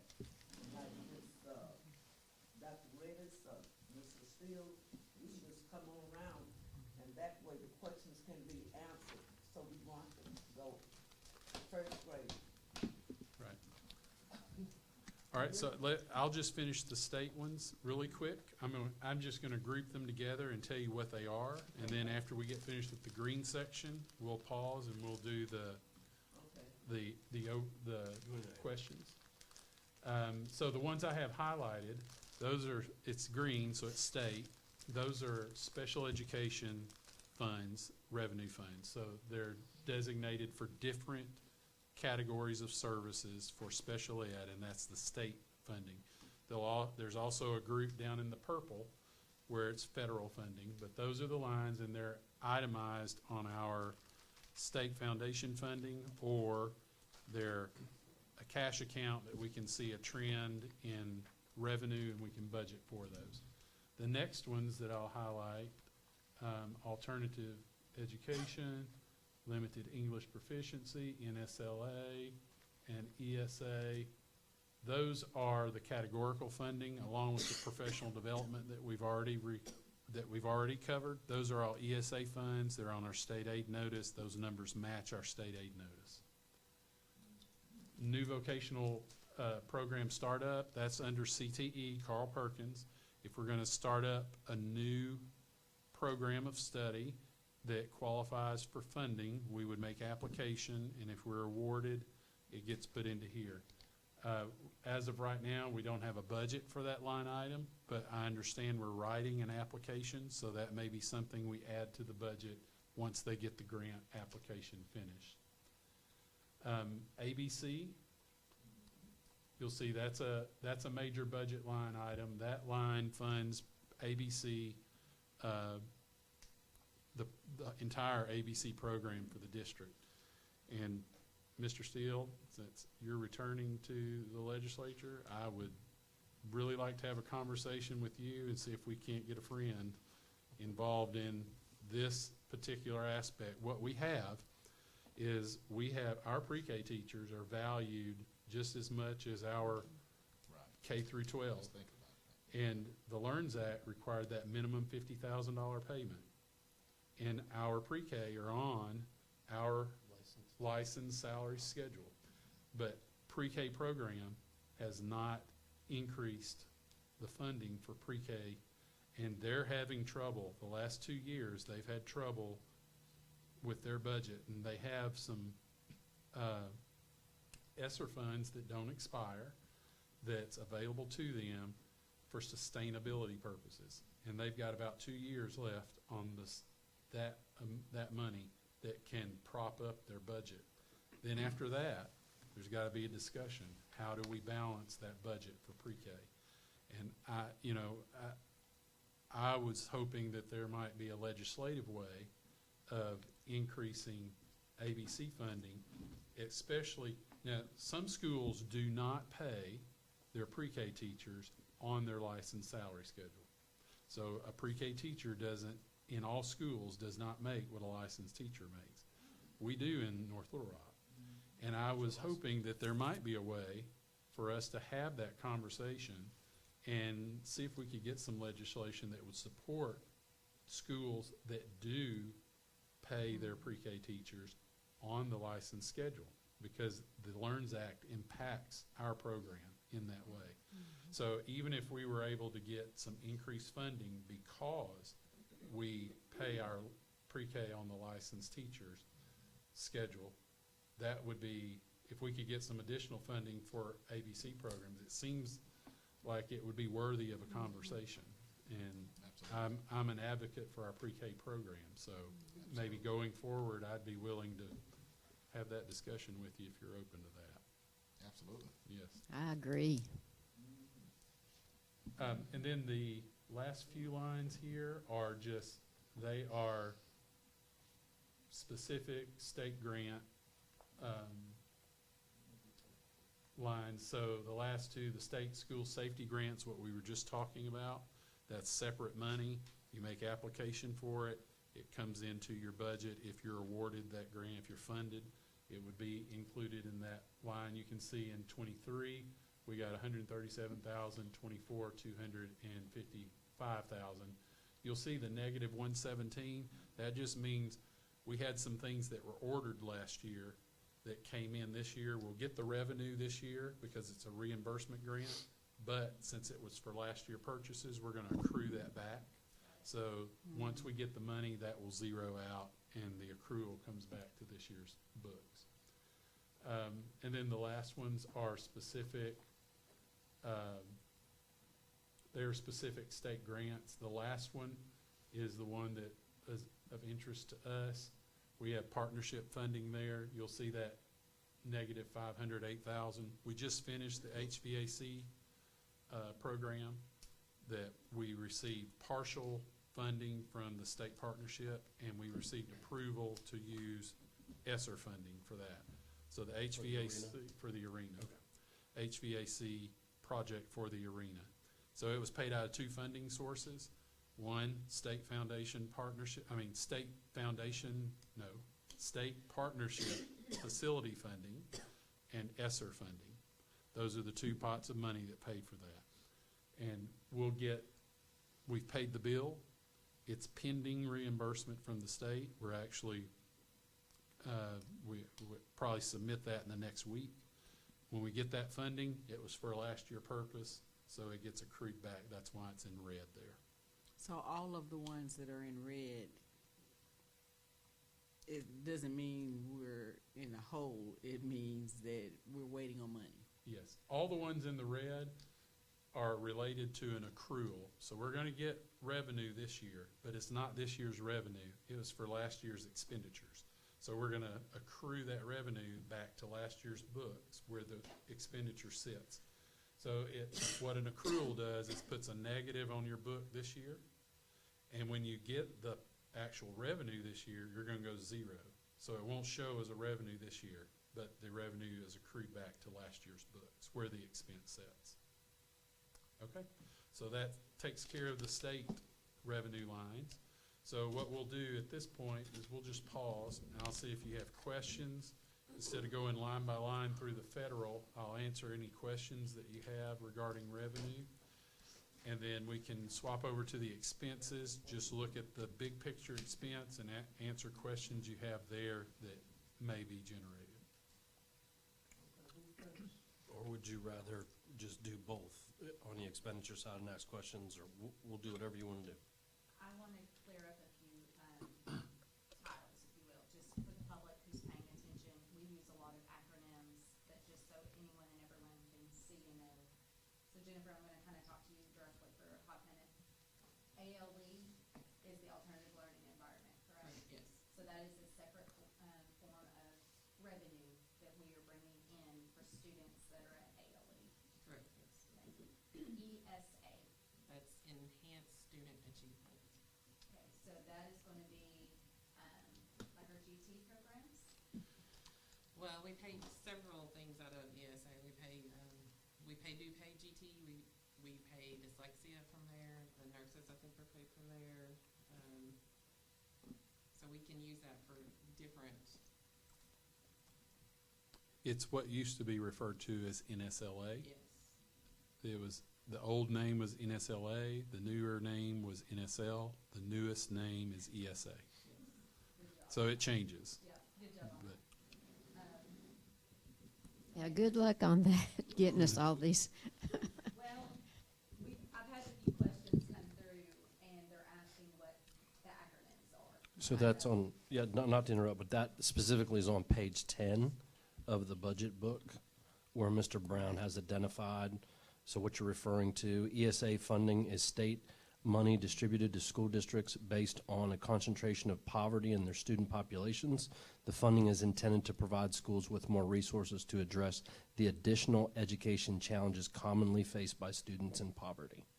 So anyone that's watching could actually go to board docs and pull up the budget book and they can see all of those acronyms. And we do have 3 or 4 pages worth of definitions in Yes. there on the acronyms that you may hear us using, yes. And 8 just through some 12. phrases that aren't acronyms, but just some phrases, because I have a couple of more I'd like to add to that book. Pages 8 through 12 to be exact. It's a good question, though. Title I, what do we use Title I money for? So Title I is used for those that are identified as poverty students. So we use those monies to give them an extra advantage for their student achievements.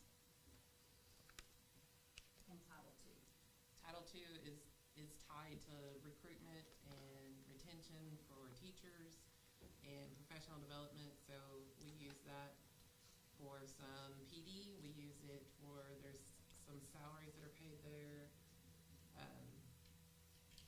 Our incentives, I believe, that we used at 7th So Street. like the new teachers, their 7th Street. incentives, we use that for that.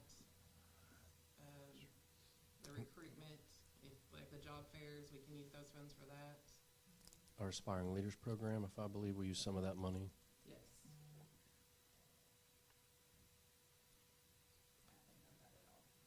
What other questions? Could we put those things in the budget glossary or whatever we call that section? Title I, Title II, it just kind of lists some of the things that Sure. are in there. And also unrestricted funds. Could we put that in that area too? Okay. Can y'all make note of that? Thank you. I guess that's just under definitions in the Yes. budget book. Yes. We'll add that to the budget book for your final approval. I actually like going line item by line item or grouping them if we could. That's, I just get a better understanding when we do that.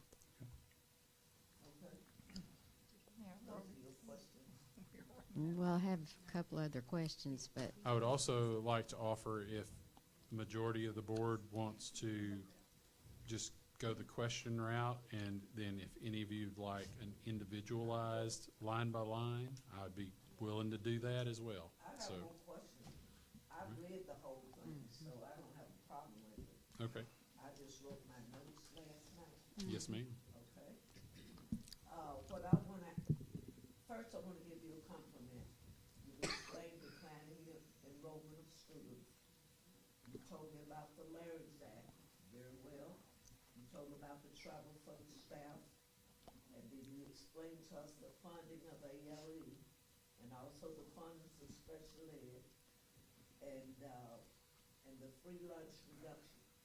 The only concern that I would like to know, the board has discussed this previously, because we get so many things that Dr. Paluska has to investigate, I would like to see, something the board will have to, we discussed this before about lawyer fees. And I don't know how much that's affecting us as far as our budget. And this is something that, Dr. Paluska, I guess, will have to come back to the board, because, as you know, most of the time, some districts have, lawyers as HR, in the HR department, who could settle a lot of things before we get to something and having to spend the money. And so I feel there's a need for that, because we have had to do a lot of things with staff that was not reputable of our district. And only other question I ask, how much money is actually spent in curriculum? I know they said ESSA paid most of it, but what is the total cost of how much you'd have to pay every year after that? Seemingly, when I was looking at, it was a high volume situation, but ESSA was paying. So how much does the district responsibility on the curriculum? I'm talking to you, Ms. S.D. Well, we have paid in the past about, I think that last year we paid like maybe 1.5 million, but we have set aside like 900,000 out of operating starting now to pay for curriculum. So every year it'll be about that cost. So, you didn't answer my question. ESSA is paying so much, how much do we as a board, I mean, the district have to pay? Starting this year, it'll be about 900,000. So we, Ms. Williams, and typically in my experience in a district our size, that's not untypical to be spending about $1 million in curriculum and instruction. If you remember back to the curriculum audit, we've had to get out of a hole because we didn't have high quality instructional materials. Right. In fact, what we've done with the Department of Curriculum Instruction and School Performance, we now can fiscally forecast the next 5 years to be able to see which contents are coming up, what is that going to cost, what is the license, is that a 2-year license, a 3-year license? In some of our programs, such as reading and math, we have consumables. Those are materials that have to be purchased every single year. Licenses. So we've got now a pretty good picture that we haven't had before on especially within our core areas. We now have within our core areas, and that's important because that's our tested areas. So we've got math is now up to date. Reading has been up to date. It actually needs to be reviewed again. Science, which is now tested, we haven't had anything. And so social studies is that next component of that. And then remember, we've got a lot of other courses that are taught where there is no curriculum and there is no resource for a child. So what happens there is then that teacher's just left to go get those materials. But it is something that we're looking at and is something that we might have to pare back some things as we go through this budget process. But we'll be happy to come back. We just looked at that the other day in our 5-year fiscal forecast, which we've not had that since I've been here, that we can look out ahead. In tandem with that is another thing that we've got, and Mr. Riddle is working on that in the next, probably the October, is we need to fiscally forecast our computer technology as well and put them hand in hand, as we know that it's a blended situation. But I will say right now in some cases that we've been eating Chromebooks, and we've got to get a better handle because we know that's a vital instructional material right now. It's not the only one, because I do believe that students need print material as well, and it's got to be blended. But I think that's something that we've got to look hand in hand together with. Well, I appreciate Dr. Hayden. When she came in, it was reported what we were trying to do Yes. as far as getting the elementary schools, collaborating with the high schools so it'll be an even transformation. But when I did hear the most important thing when you said that ESSA was going to pay for it, and in my mindset when she said it was like at that time $146,000, but that was coming in. The gentleman came to show us Sure. what they had. So that's, but my last thought, the reason I asked Ms. Estes is because I didn't know how much we as a district would be eventually responsible for. So thank you. I don't have any problem with it if we're educating children. Yes, ma'am. This is a need. I just want to know because we're talking about funds being cut short, and I don't want us to be in the newspaper that we pay for nothing. So that's what I'm saying. Okay. No, and I think what we'd like to do is show you our fiscal forecast over the next 5 years of what we currently have, and so you can see out ahead. You know, usually when you do major textbook adoptions, reading's one, math is one, usually they're in about 6-year cycles. You have to prepare for that. And so you can't just drop that on a school district without preparing for it. And I think you'll be impressed to see the work that's been done to try to see what we have and where do we need to go and what's it going to cost in outlier years. Okay, thank you, AP. That's all I have, how much is spent on curriculum. That was the last one. So, I'm good. Yes, ma'am. What about the homeless? Where do we sit with Bobby Riggins and assisting our children? That's in the, so we have a portion of Title I that has to be obligated to homeless. And we also have McKinney-Vento award, the grant that comes in. And that McKinney-Vento has been $50,000 per year. And then I don't recall how much of the homeless, how much of Title I is budgeted for homeless. It's about it's a little bit more than 50,000. Okay. So about $100,000 Yeah. that we contribute in addition to any grants or other sources of funding that she gets on a different level than just Title I. So Title I funding itself, there's a carve out, and then Title I McKinney-Vento, that's also its own separate funding, and then any other grants that And we're are. trying to work that hand in hand with our parental involvement. Talking about revenue, we have ESSER that's on this list, and the newspaper this morning was saying that we still had $2.6 million, and I saw where you had said, well, it's committed. So can you just address that right now, please? Yes, that was, Ms. Howell had reached out to me, and she was using a reporting tool from ADE. It's an ESSER dashboard, and it's open to the public. She went there, pulled up North Little Rock, saw that we had $2.6 million remaining in ESSER funds. She sent me an email and said, are you going to be able to spend this by the deadline?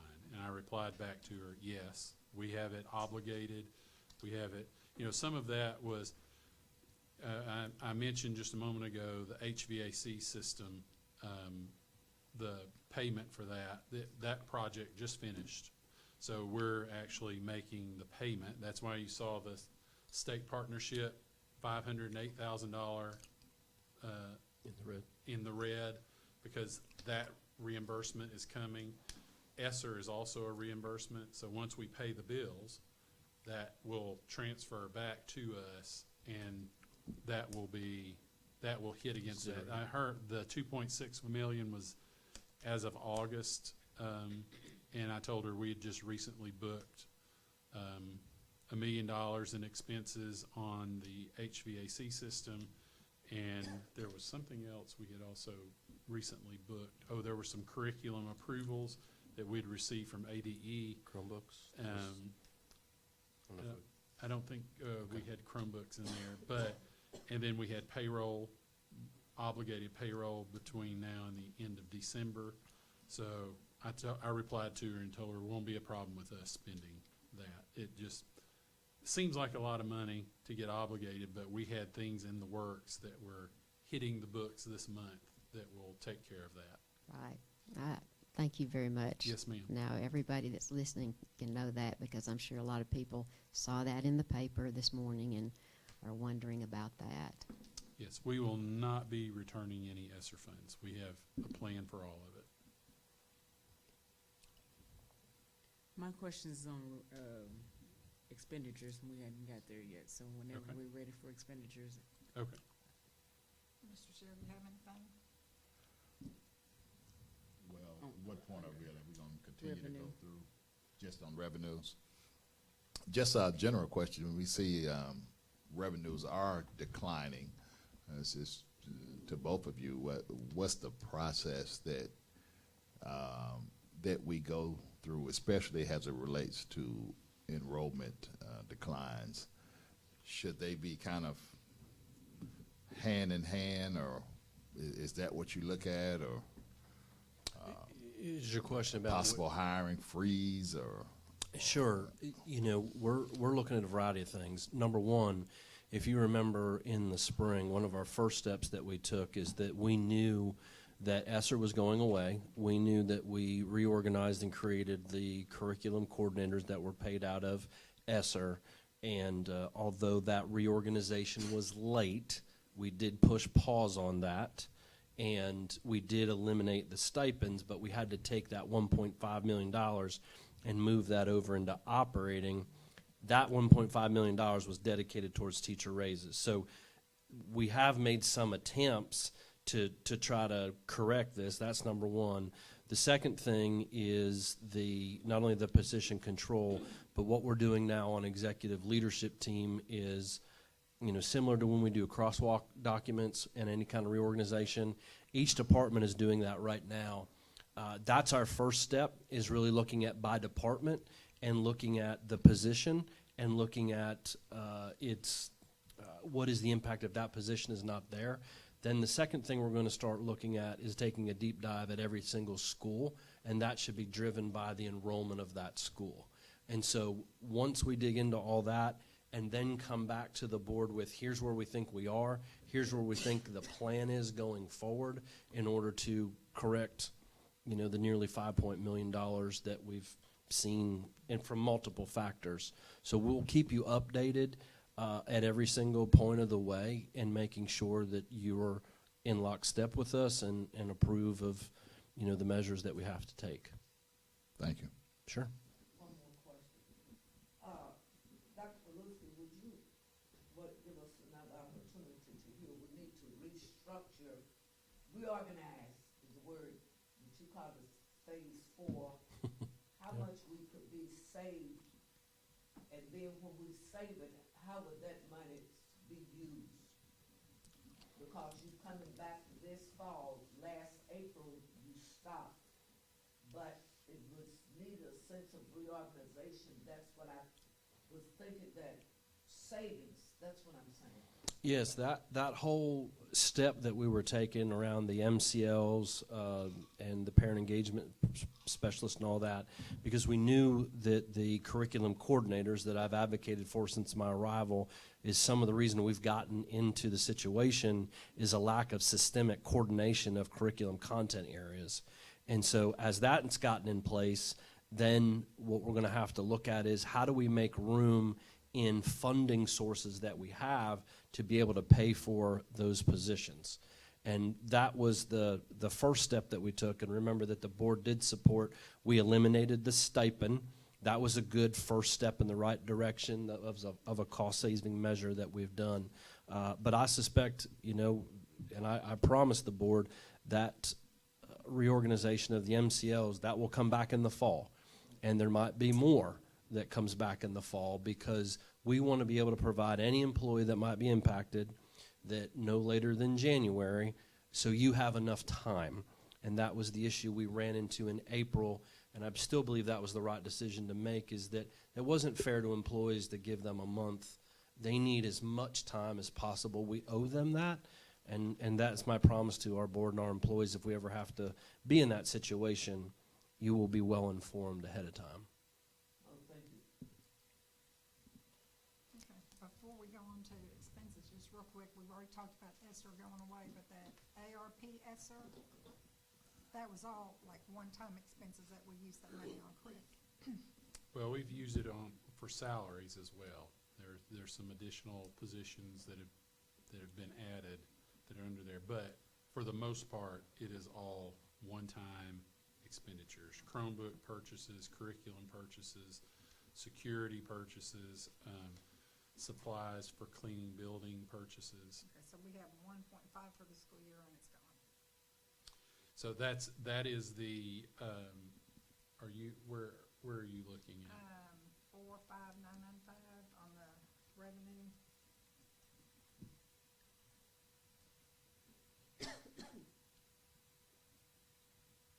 Oh, okay. 4, 5.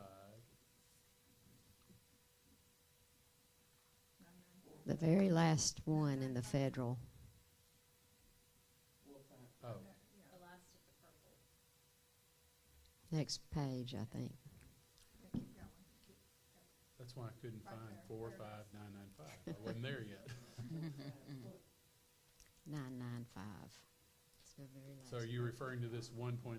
No, I'm referring to the budgeted amount of the 1.5 over there in the blue. Is that how much we have Yeah, that's, uncommitted yeah. for this year or already committed for this year? No, that was how much we had left of our allotment that we were budgeting as revenue for this year. So we had to go through and add up the expenses over the life of that ARP ESSER and see how much we had used. And then we were already past July 1, and we looked at how much was remaining. So this would be the amount. So we actually have we're actually looking at the 1.5 and this 1.8 together. That was since July 1, but we've got 1.895 million as money we've already spent and written. We're waiting on the state to reimburse us for that, and it'll be accrued back to last year. So, yes. So we had about 1.5 million that we were expecting as new revenue that wasn't for expenditures for last year. That would be expenditures for this year. Okay. And I know we're running over, but before we go on, I want to throw this out. You know, at one time, you know, the board said it's really important that we're one-to-one with Chromebooks on the students. And I've been studying independently on how detrimental the screen time is to kids' brains as they're developing. And I'm wondering if it's really that great for us to be one-to-one for every kid. Maybe we need to have enough for them to be testing and doing some classes, but maybe, you know, when you're talking about budgeting, maybe one-to-one isn't what's best for our students. And maybe when we're looking at curriculum, instead of buying everything where they stay on the computer all day, maybe we need some more books. I'm just throwing that out there because when I'm reading, I'm really concerned for what we're doing to our kids with all the screen time and how their brains develop. So I'm just throwing it out there.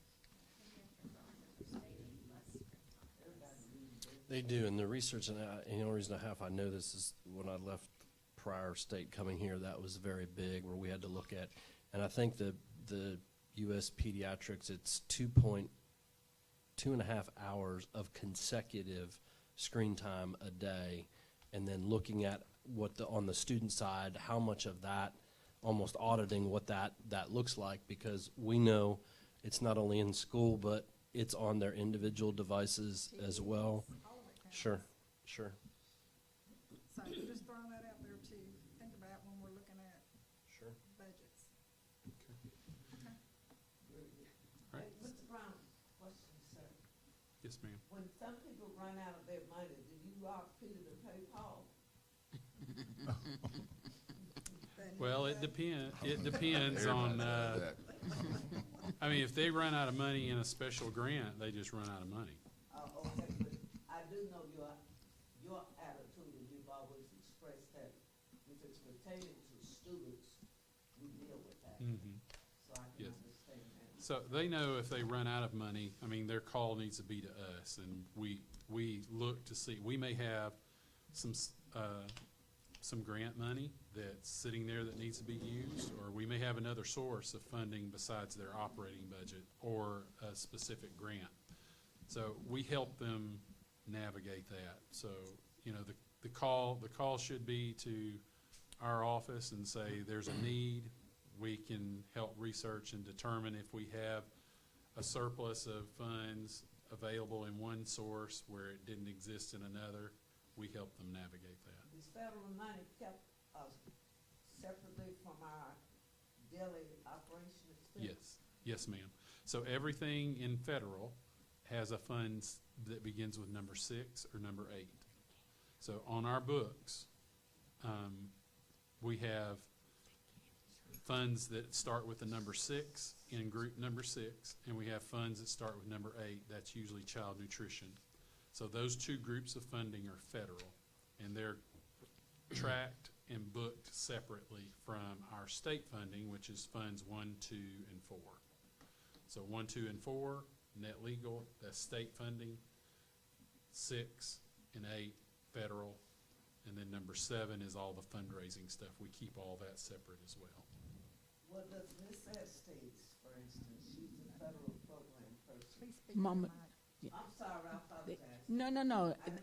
No, they can't hear you. Please speak in your mic. Hello.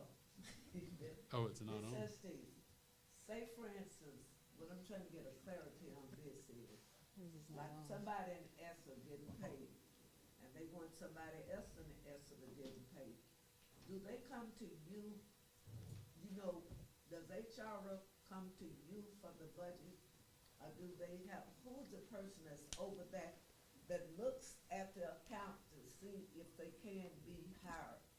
Well, they have to go through the meetings that they have on Monday, they have to go through the position control.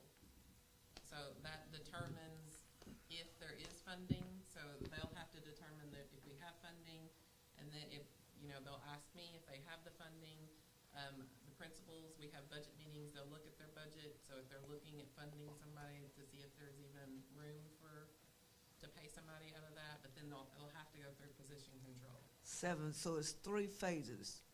You, So- Mr. Brown, It's position control with the committee. Yep, so let me explain that, Ms. Williams. So every Monday morning, myself, Mr. Brown, Dr. Hooper, School Performance, Mr. Smith, we go through a running list of positions that get requested. So any position that's in the district has to go through their hiring manager. They've got to complete a form.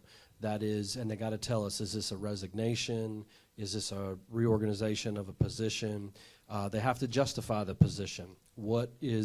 Is it based on enrollment? Is it based on whatever? Then they have to tell us if this position is not, if it's not approved, what's the impact that that's going to have? Then they have to come and talk about the fiscal. So it goes through the principal. Then it's going to go through, let's just say a principal was requesting a teacher. Then it would have to go through, it goes through Ms. Edwards. So it goes through a financial scrub, so to speak, that's a Title I or that's a budgeted position. Then it goes to Dr. Lightfoot, and then it eventually comes to Mr. Brown and myself, and we look at that board every single Monday and then make a determine and give the principal feedback. Yes, this is approved for hiring, or no, this is not approved at this time. I'd be happy to. wonderful. You'd be happy to wonderful. come in any Monday morning and Wonderful. sit in with us to watch that process. Thank you. Ms. Estes, stay on the job. I have a question. I noticed on the federal revenue that, I mean, besides ESSER that's going away, a lot of these line items are either about equal to what we've been getting in the past years or maybe even a little bit more. But there's 3 that they're less, and I just wanted to ask about those. One of them is 45613. IDEA, is that the grant, the IDEA grant money that comes in and then it gets passed through to? IDEA 6B 45613. Is that the number you had? 45613. 45613. Yes, ma'am. That is, yes, that is state, that is a federal special education 6B fund. So that's the big federal special education fund. It is tied to student enrollment. Okay, tied to student enrollment. I figured that might be the answer to that one. And then what about 45650? Medicaid, that one is based on our reimbursement process. So that's called, that transfers over to the Medicaid Catastrophic Fund, but that's based on the number of so there are certain functions that school personnel perform during the school day that's reimbursable by the Medicaid program. So as we complete those, we have to bill Medicaid for them. Medicaid in turn pays us for performing those duties during the school day. So as you have students that with those type of disabilities that we're servicing, as they leave or graduate, you have fewer students receiving those services. So that affects the revenue that you can project for that. Okay. And then the 45913. So RMAC Medicaid, so that is the Arkansas Medicaid Administrative, I've forgotten what the whole acronym stands for, but those are administrative duties that we're performing related to Medicaid services that are reimbursable as well. So we have a lot of people in the district who take a Medicaid training. We've already started on that this year. We'll also, every month, I believe, we get a random moment. So we have to, they'll send us something that says on this day and this time, what were you doing? So you tell them what you were doing. If it's Medicaid reimbursable related, if the function you're performing, you get a higher reimbursement rate, so it's based on your salary and fringe. So those are Medicaid administrative services that the district's performing that we get reimbursed. That's another Medicaid program. And it's related to the salary and fringe of the people that are working with those services and response to those random surveys that you do. Okay, That's the best that's fine. description I can. Thank you. Yes. That's a good question. Who handles that on your staff? Who handles the Medicaid paperwork? Well, Leanne, Dr. Oh, Stoll. so it comes out of her staff, not, Yes, okay. yes. So That's, Dr. Stoll and Mrs. Zakreski is Oh, she's the one. that's that a major handles- responsibility. Yes. Good to see you all. So that, Valerie brought up made me think of a question. Under the 45613, you said that that's special services depending on enrollment, correct?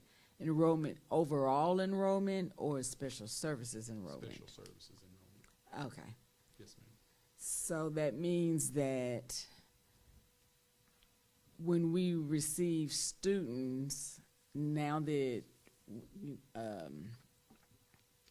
we have the new procedure where the incoming students and exiting students don't necessarily have to come before the board first.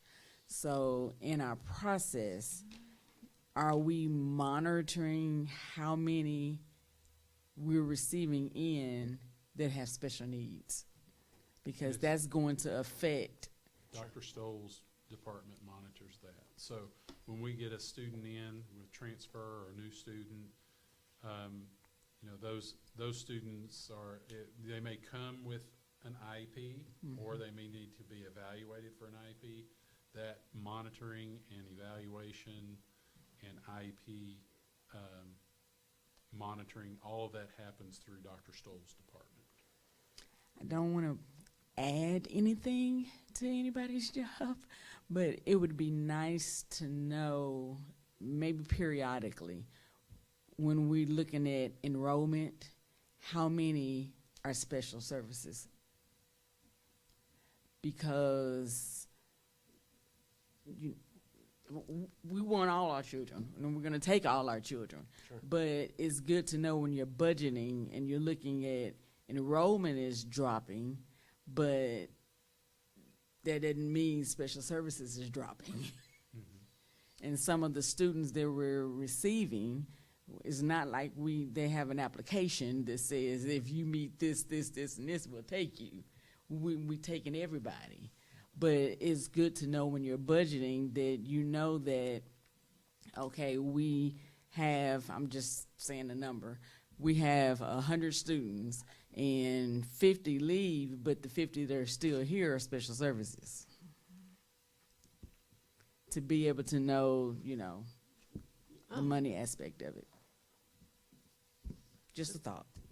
Mr. Brown, on that same subject that she's talking about, day treatment, where does that, we have students going to day treatment.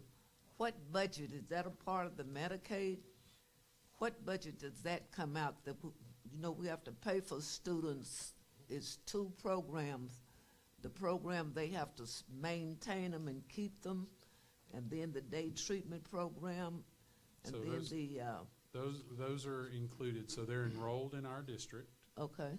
So we get the $7,771 per student. They're like all other Oh, students. I know that. I And was saying, then- where does the medical, I'm talking about what fund is our medical in when we have to send them to day treatment and we're paying for these expenses? It gets funded out of wherever they can afford it for that particular year. It's been funded out of 6B. It's been funded out of Medicaid. It's been funded out of district operating. It's been funded out of several different sources. So it's a year-to-year evaluation of where we can pay for that Thank you. based on the need. Yes, sir. So what is the two private schools, 65630?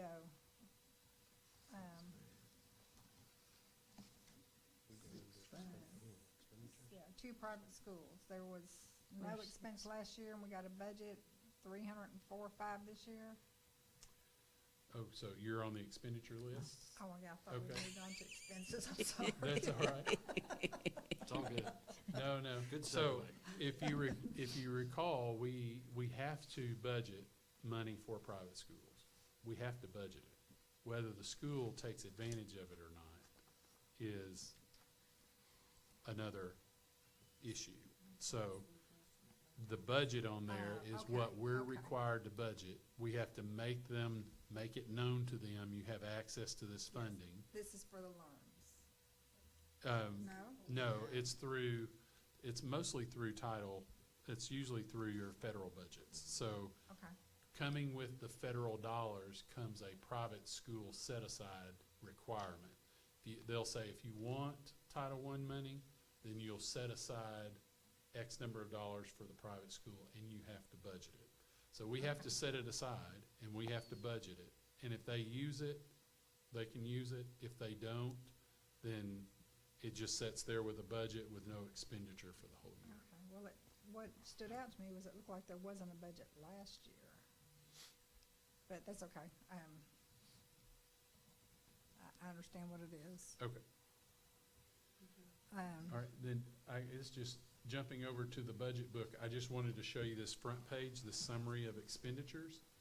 And you'll see that, and like in revenue, there were summary groups that we could talk about. Over here, there are summary groups as well. So 61,000 is salary, 62 is benefits, 63, 4, and 5 are purchase services. And it's purchase services for professional and technical, purchase service for property, and then other purchase services, but that can all be grouped together.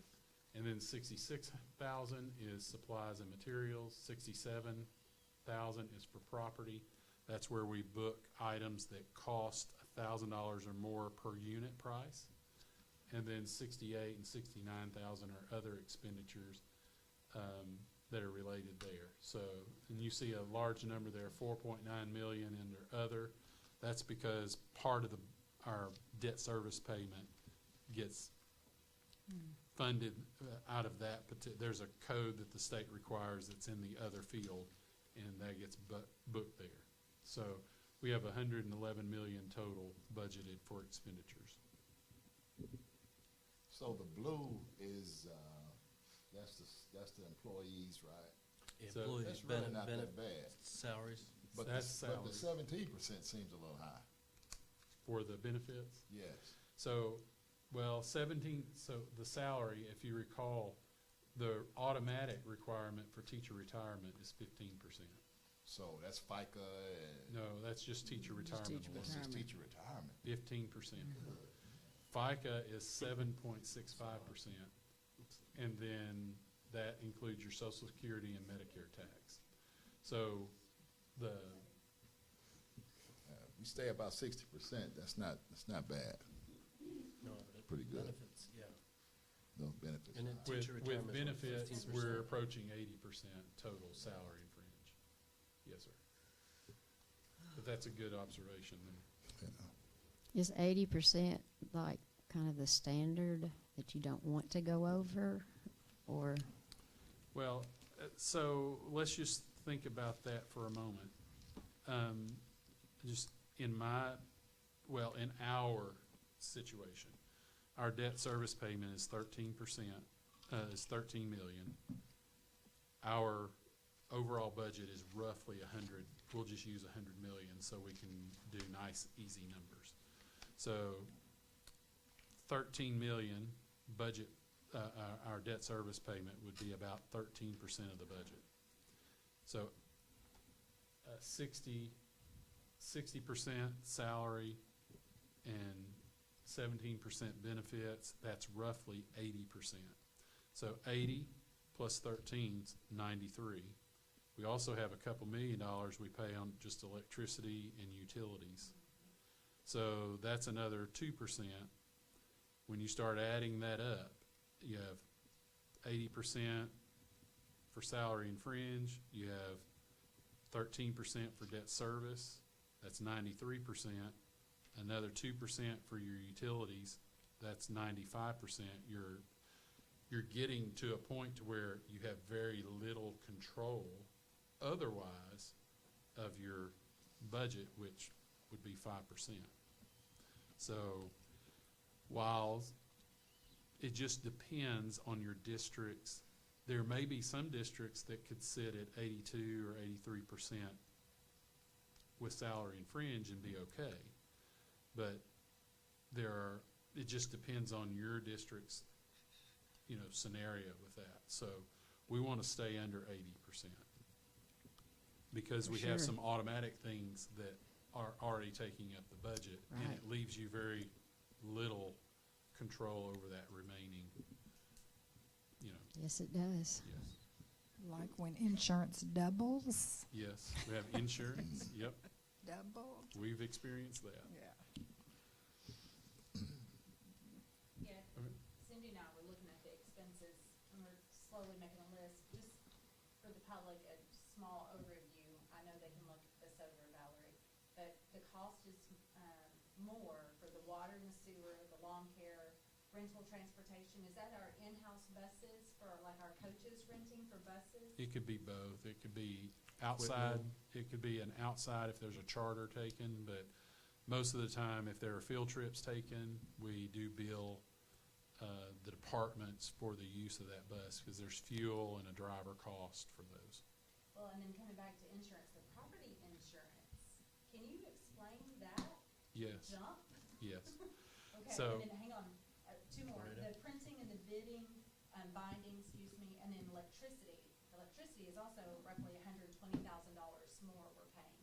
this I can year. explain So- that as well. Yes, please. Are we going to have time to go through all the expenditure? I Or- think We're at the board's exposed. if you all want to, we can, but I also want You have to time extend if Come majority back of you and don't. Say all day.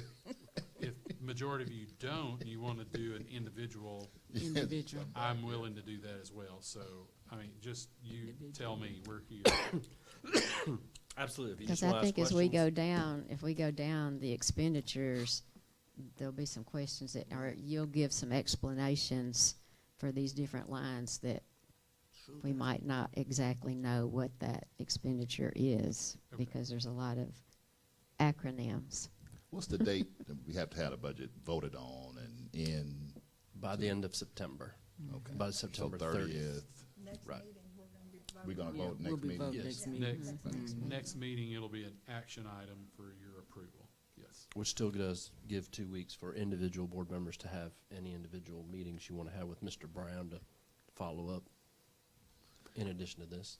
Yes. Me personally, I did like Miss Dorothy said. I did my homework, Okay. and so I only have one other question Okay. on the expenditures, and that was line item 63,480. I was curious as what the security expense is.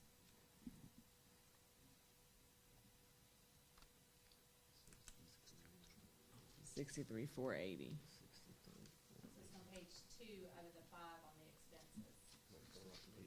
That may be, is that the, our alarm system? I'll have to look that up. That might be North Little Rock Police Department.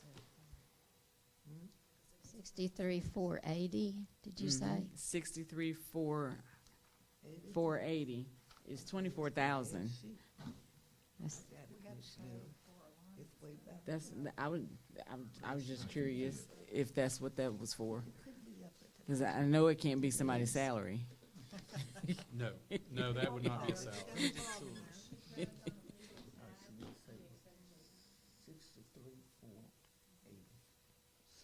It's right under drug testing. That's good. That's good. We commend it for Why security. am I not seeing that? I need to click the link. So it's a City of North Little Rock Police Department. in our detailed description, Mr. Brown, which is what I thought it was. 63,480. It's overtime for North Little Rock Police Department. Oh, that's them. There, you just passed, there it is. Yes, right here. So, yes, if we come over, let's look at that line. So we have City of North Little Rock Police, so any expenditures that we're paying someone else other than our people to do, if they're performing security for us, that's being booked there in that line. So that's not like the games and all that, because that comes out of athletics. So there's another line down through here that is athletic, I believe. Mm-hmm. I'm thinking it might be in that particular line. I don't recall offhand. But there's another line for athletic expenditures where that security would be booked in there as well. So that may be something that a school is having where we've asked the PD to be at. Or Gotcha. it's some additional function where the PD or board Which we've had a meetings- resource officer. board meetings which are not athletic expenditures, but if we have PD here at a board meeting or at night, that would be booked there as well. And Mr. Gotcha. Brown, since we're on that, correct me if I'm wrong, but we used to have a contract with an outside security agency specifically for football games to wand. We've cut that because of our own security and been able to That's correct. handle that ourselves. That's correct. And I think that was the tune of about $15,000 that we've saved and redirected. That's correct. Line 65210, property insurance. I read recently where this, I don't know if this is what it is referring to, but where they are trying to help schools for this property insurance. And they want to form some kind of group that they would take on, the state would take on some of the liability or something. I don't remember the article exactly. But is this the line that they're referring to right there? Yes, Because it that's is. So obviously a jump increase we have there. yes, there was a bad year for insurance in terms of tornadoes, hail damage, and a lot of the commercial insurance companies withdrew from the market all at one time. And when that happened, rates spiked.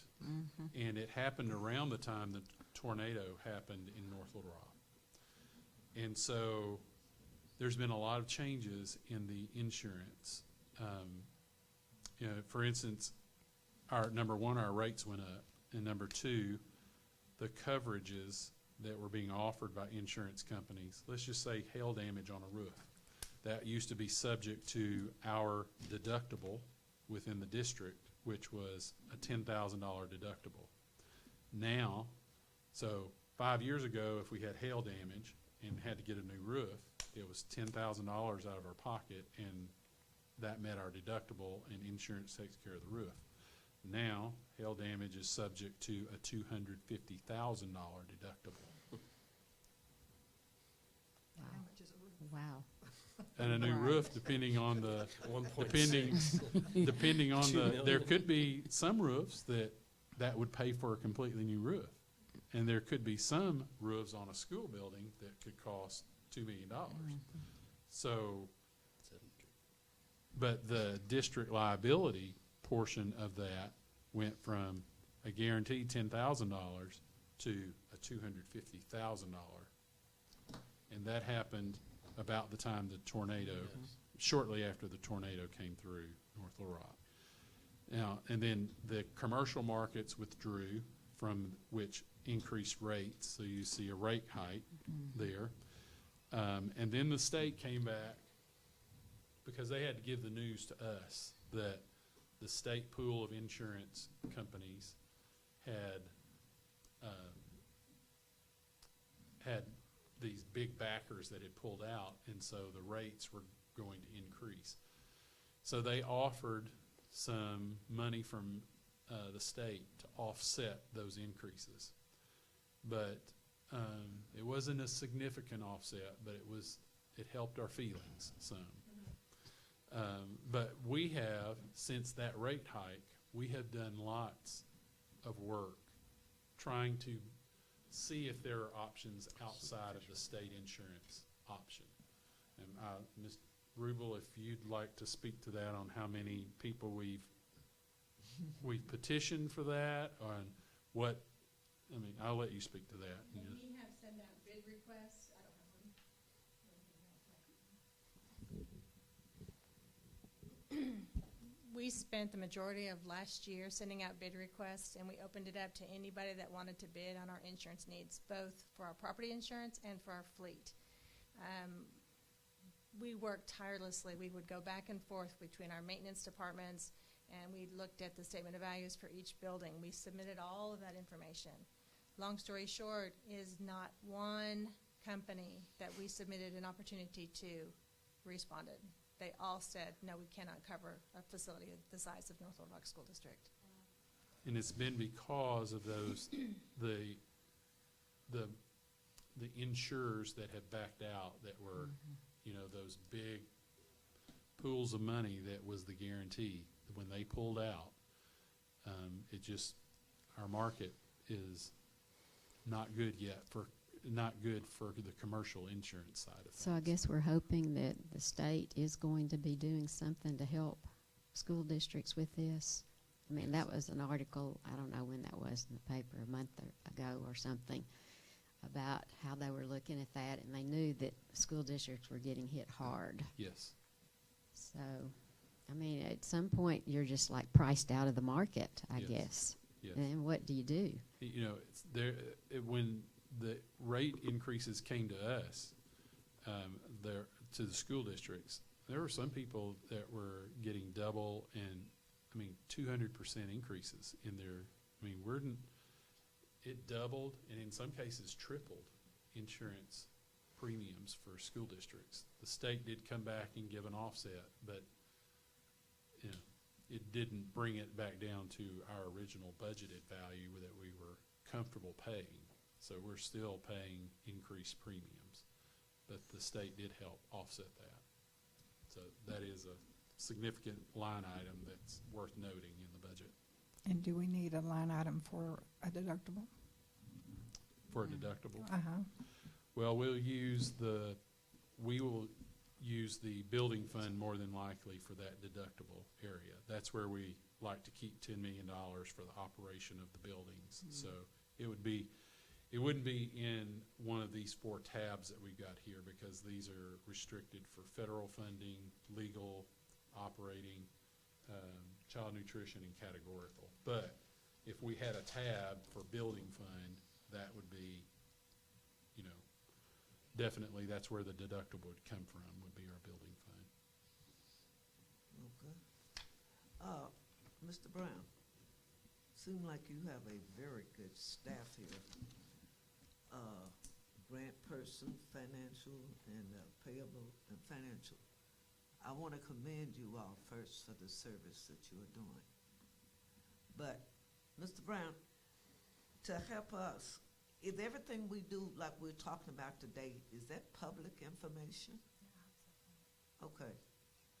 So I'd like to know what they're doing every week. So keep our minds fresh. We won't have so many questions to ask when it come up. You understand where I'm coming from? And that's like business manager, I don't know what you do. So I see Mr. Brown's report, but what are you doing under Mr. Brown? So Is he I can- paid? You not to tell me. See, I've been reading these reports every week, and sometimes I see paste and copy, and that's not telling me what the person is really doing, and I'm not talking about you, Mr. Brown. I'm talking about somebody else. Pasting, so I would like to know what you all are doing specifically to help us to keep our minds open about the budget.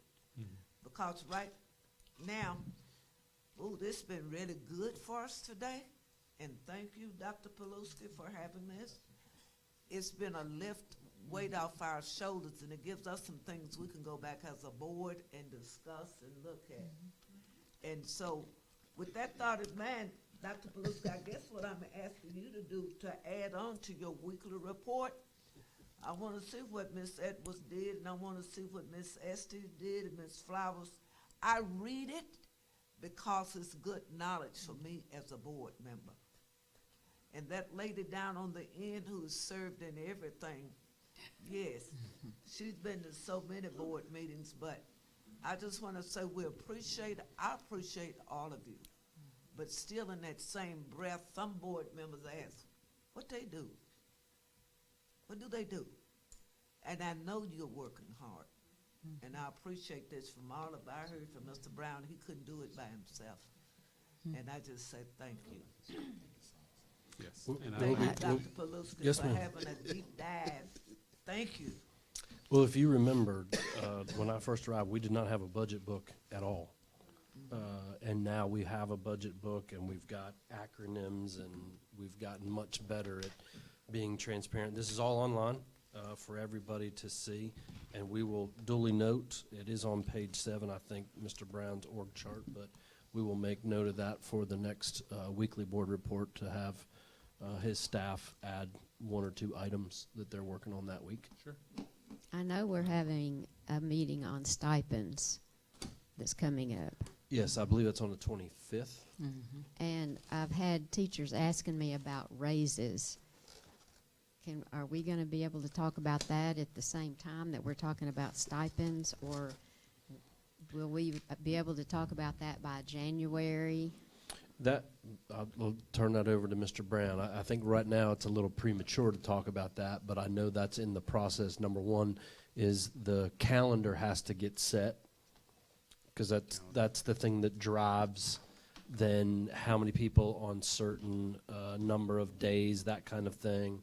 So yes, our goal is to provide some kind of, well, I'll let you take it over, from some kind of, Yes. salary So- schedule. Yeah, so what we're hoping to do is to be able to have, I think Mr. Smith had mentioned to me he would like to get contracts out sooner this year.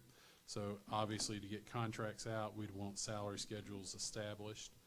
And so the process is between now and December, the end of December, we'll be looking at budget, what's available, what we can do, if we can do anything, and then decide what the salary schedule is going forward. If there's a change we're proposing, bring that to you all. If we're recommending it stay the same, we just, we'll bring something to you all regarding that. Now we have talked about bringing a different structured salary schedule to you.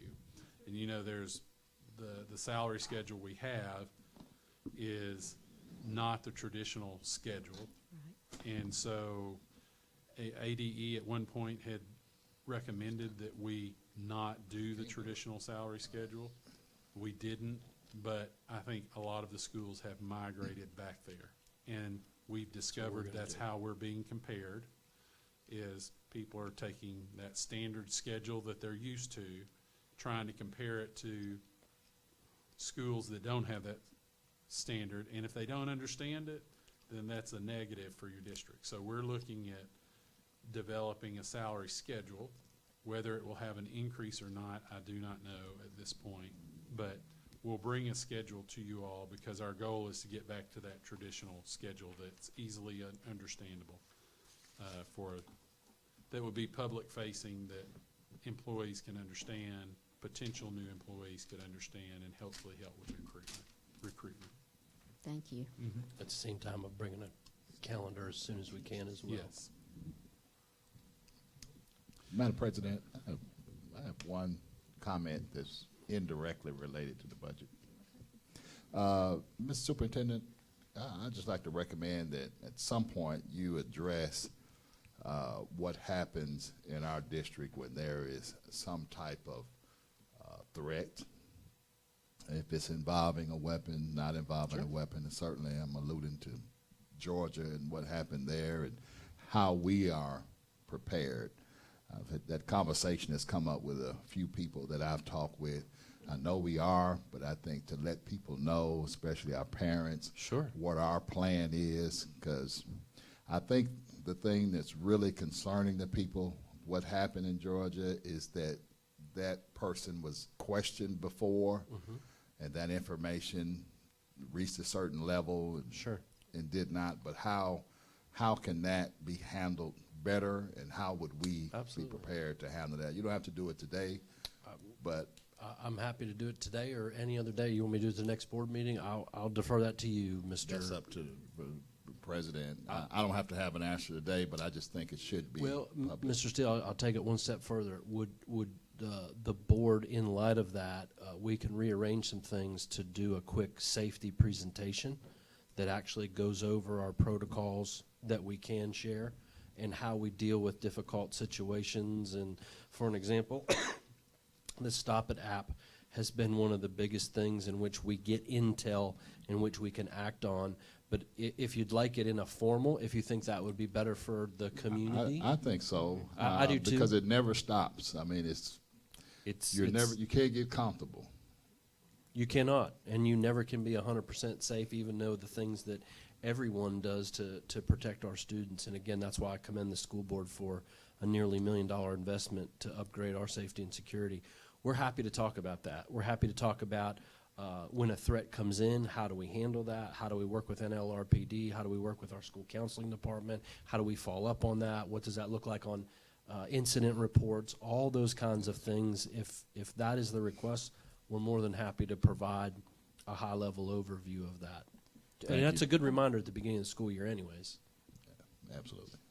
And to piggyback on what he said, I read an article this morning that the mother of the child who did the shooting had called the school that morning before shots were fired to say, somebody get to my child immediately. She knew something was wrong, and it broke down in the school. That didn't have anything to do with security. It's who's answering the phone.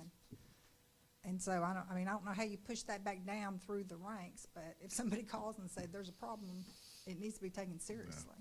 I just want to say this is the best investment we made with our security, because you can still go onto certain school campuses and walk right through the door.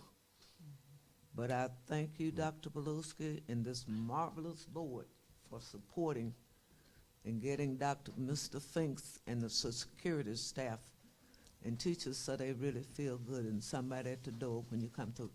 And we're going to have a rap shit outdoor, too, when we have board meetings. All right. But I think it would be good to do it at a regular board meeting. Sure. Because the audience, a broader Sure. audience We'll would move be it. reached. We'll move it right up to the top of the list for next Thursday. That's a good idea. You want to announce it more to I know we already announced to the public, but, I mean, it's more so for our parents. Absolutely. So I announce that you will be doing it beforehand. I think you would get good participation in person and online. Yes, sir. Yes, sir. I think you all had one other question that, I think you had a couple of questions. We addressed the property insurance, but you'd ask about electricity as well. And I just wanted to tell you, what we've experienced there. In May, I think it was May, we got a letter from North Little Rock Electric that said they were changing the status of our meters for some of our buildings. And the letter went through a calculation method for our bill. And what I did was I sent that over to Synergistics, and I said, need you to take a look. We got 14 of these letters. I need you to take this, apply this calculation to our current meter, apply it to the last 12 months, and tell me what kind of budget impact I'm looking at because of this meter change. Meter reclassification is what they call it. And the impact was going to be around $150,000 to $200,000 that we would be charged throughout the year because of this meter reclassification.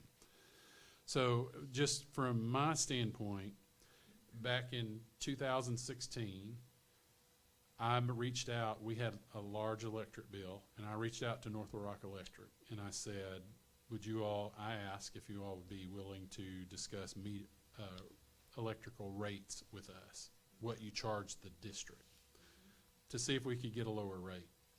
And their response at that time was, you all have a lot of waste, and you all need to become more efficient, and then we'll entertain that discussion. Well, given that this year all of our buildings qualify for the efficiency designation that Synergistics has applied for and made those applications for us, all of our buildings are a part of that. So that demonstrates that we are efficient. So now with those in hand, they've done this meter reclassification. I plan to go back to them on a rate to see if we can negotiate some lower rates for the school district. But we've done what they've asked us to do on the efficiency, and I'm planning to go back for that. But I budgeted an increase there because of that meter reclassification that we were given notice of. So that's the reason there's an increase there. And we added that air conditioner in the gym. And we added the air conditioner on the gym. The first bill went from $1,500 to $7,000. So we'll just have to, but that's budgeted in here as well. So that increase is included in there. And we are the city's biggest customer Yes, by far. yes. I'm expecting there to at least be a discussion about it because they directed us in 16 and 17 to come back when we're more efficient, which we've done. We are more efficient. So we're going back to have that discussion. Okay, I'd like to follow up whenever you're done with that, because we are paying Synergistics to make sure that we're efficient, and they're stating we're efficient, and then I'm hearing two conflicts there. So just, my personality is going, so we need to revisit that conversation. That's a pretty big jump. So back in 16, 17, that was prior to Synergistics. Yeah. Synergistics has been that focus and centering on efficiency. So that was, Synergistics was not a part of that back then. We initially had that discussion when we opened the brand new high school because it was so huge. And I, as director of purchasing, I was seeing those electricity bills just skyrocket. So that was my purpose in. So looking forward, also, we're talking about the new middle school. We're renovating Old Main, and then we have a sports complex. So just again, looking forward, I'm seeing possibly an increase again there. Yes. So just keeping the big picture in view, that, what do you call it, that 30,000 view, I'm there. So I'm Yes. just paying attention. If Okay. it is built more efficient, though, we could see no increase or little increase or even a decrease, right? Yes, if that's the case. So if our new middle school is more efficient than the old middle school complex, there could be a Could be a savings savings. involved in that.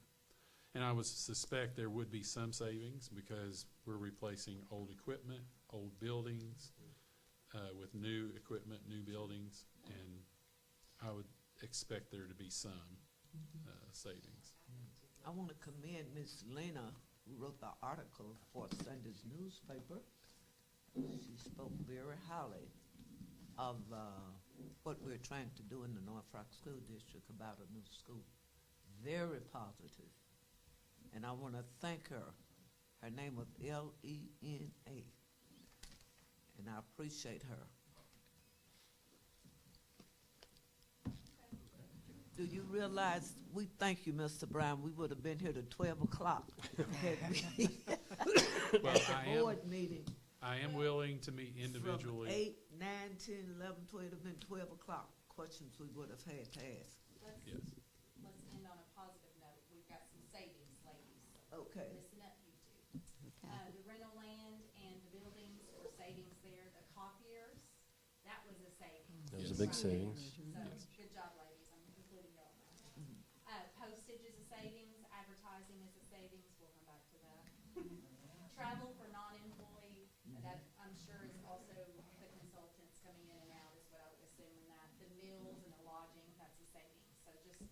end on a positive note there, that we are trying our best. We're spending more money, we're also saving in other lines of the budget, so to help offset that. But big picture, again, the coaches, the stipends and the raises, that's gonna be an increase, and then we've got a decrease in money for student enrollment. So it's just things to keep in mind with that 30,000 views. Yes. Yes, ma'am. Well, that'll conclude our budget workshop. And then again, board members, please reach out to Mr. Brown individually if you want to sit down with him or email him some questions. Just please, all I ask is you copy to keep me in the loop. But other than that, between now and the time that you have to approve the budget, please feel free to ask any questions. And thank you for giving up a portion of your day today to take a deep dive with us.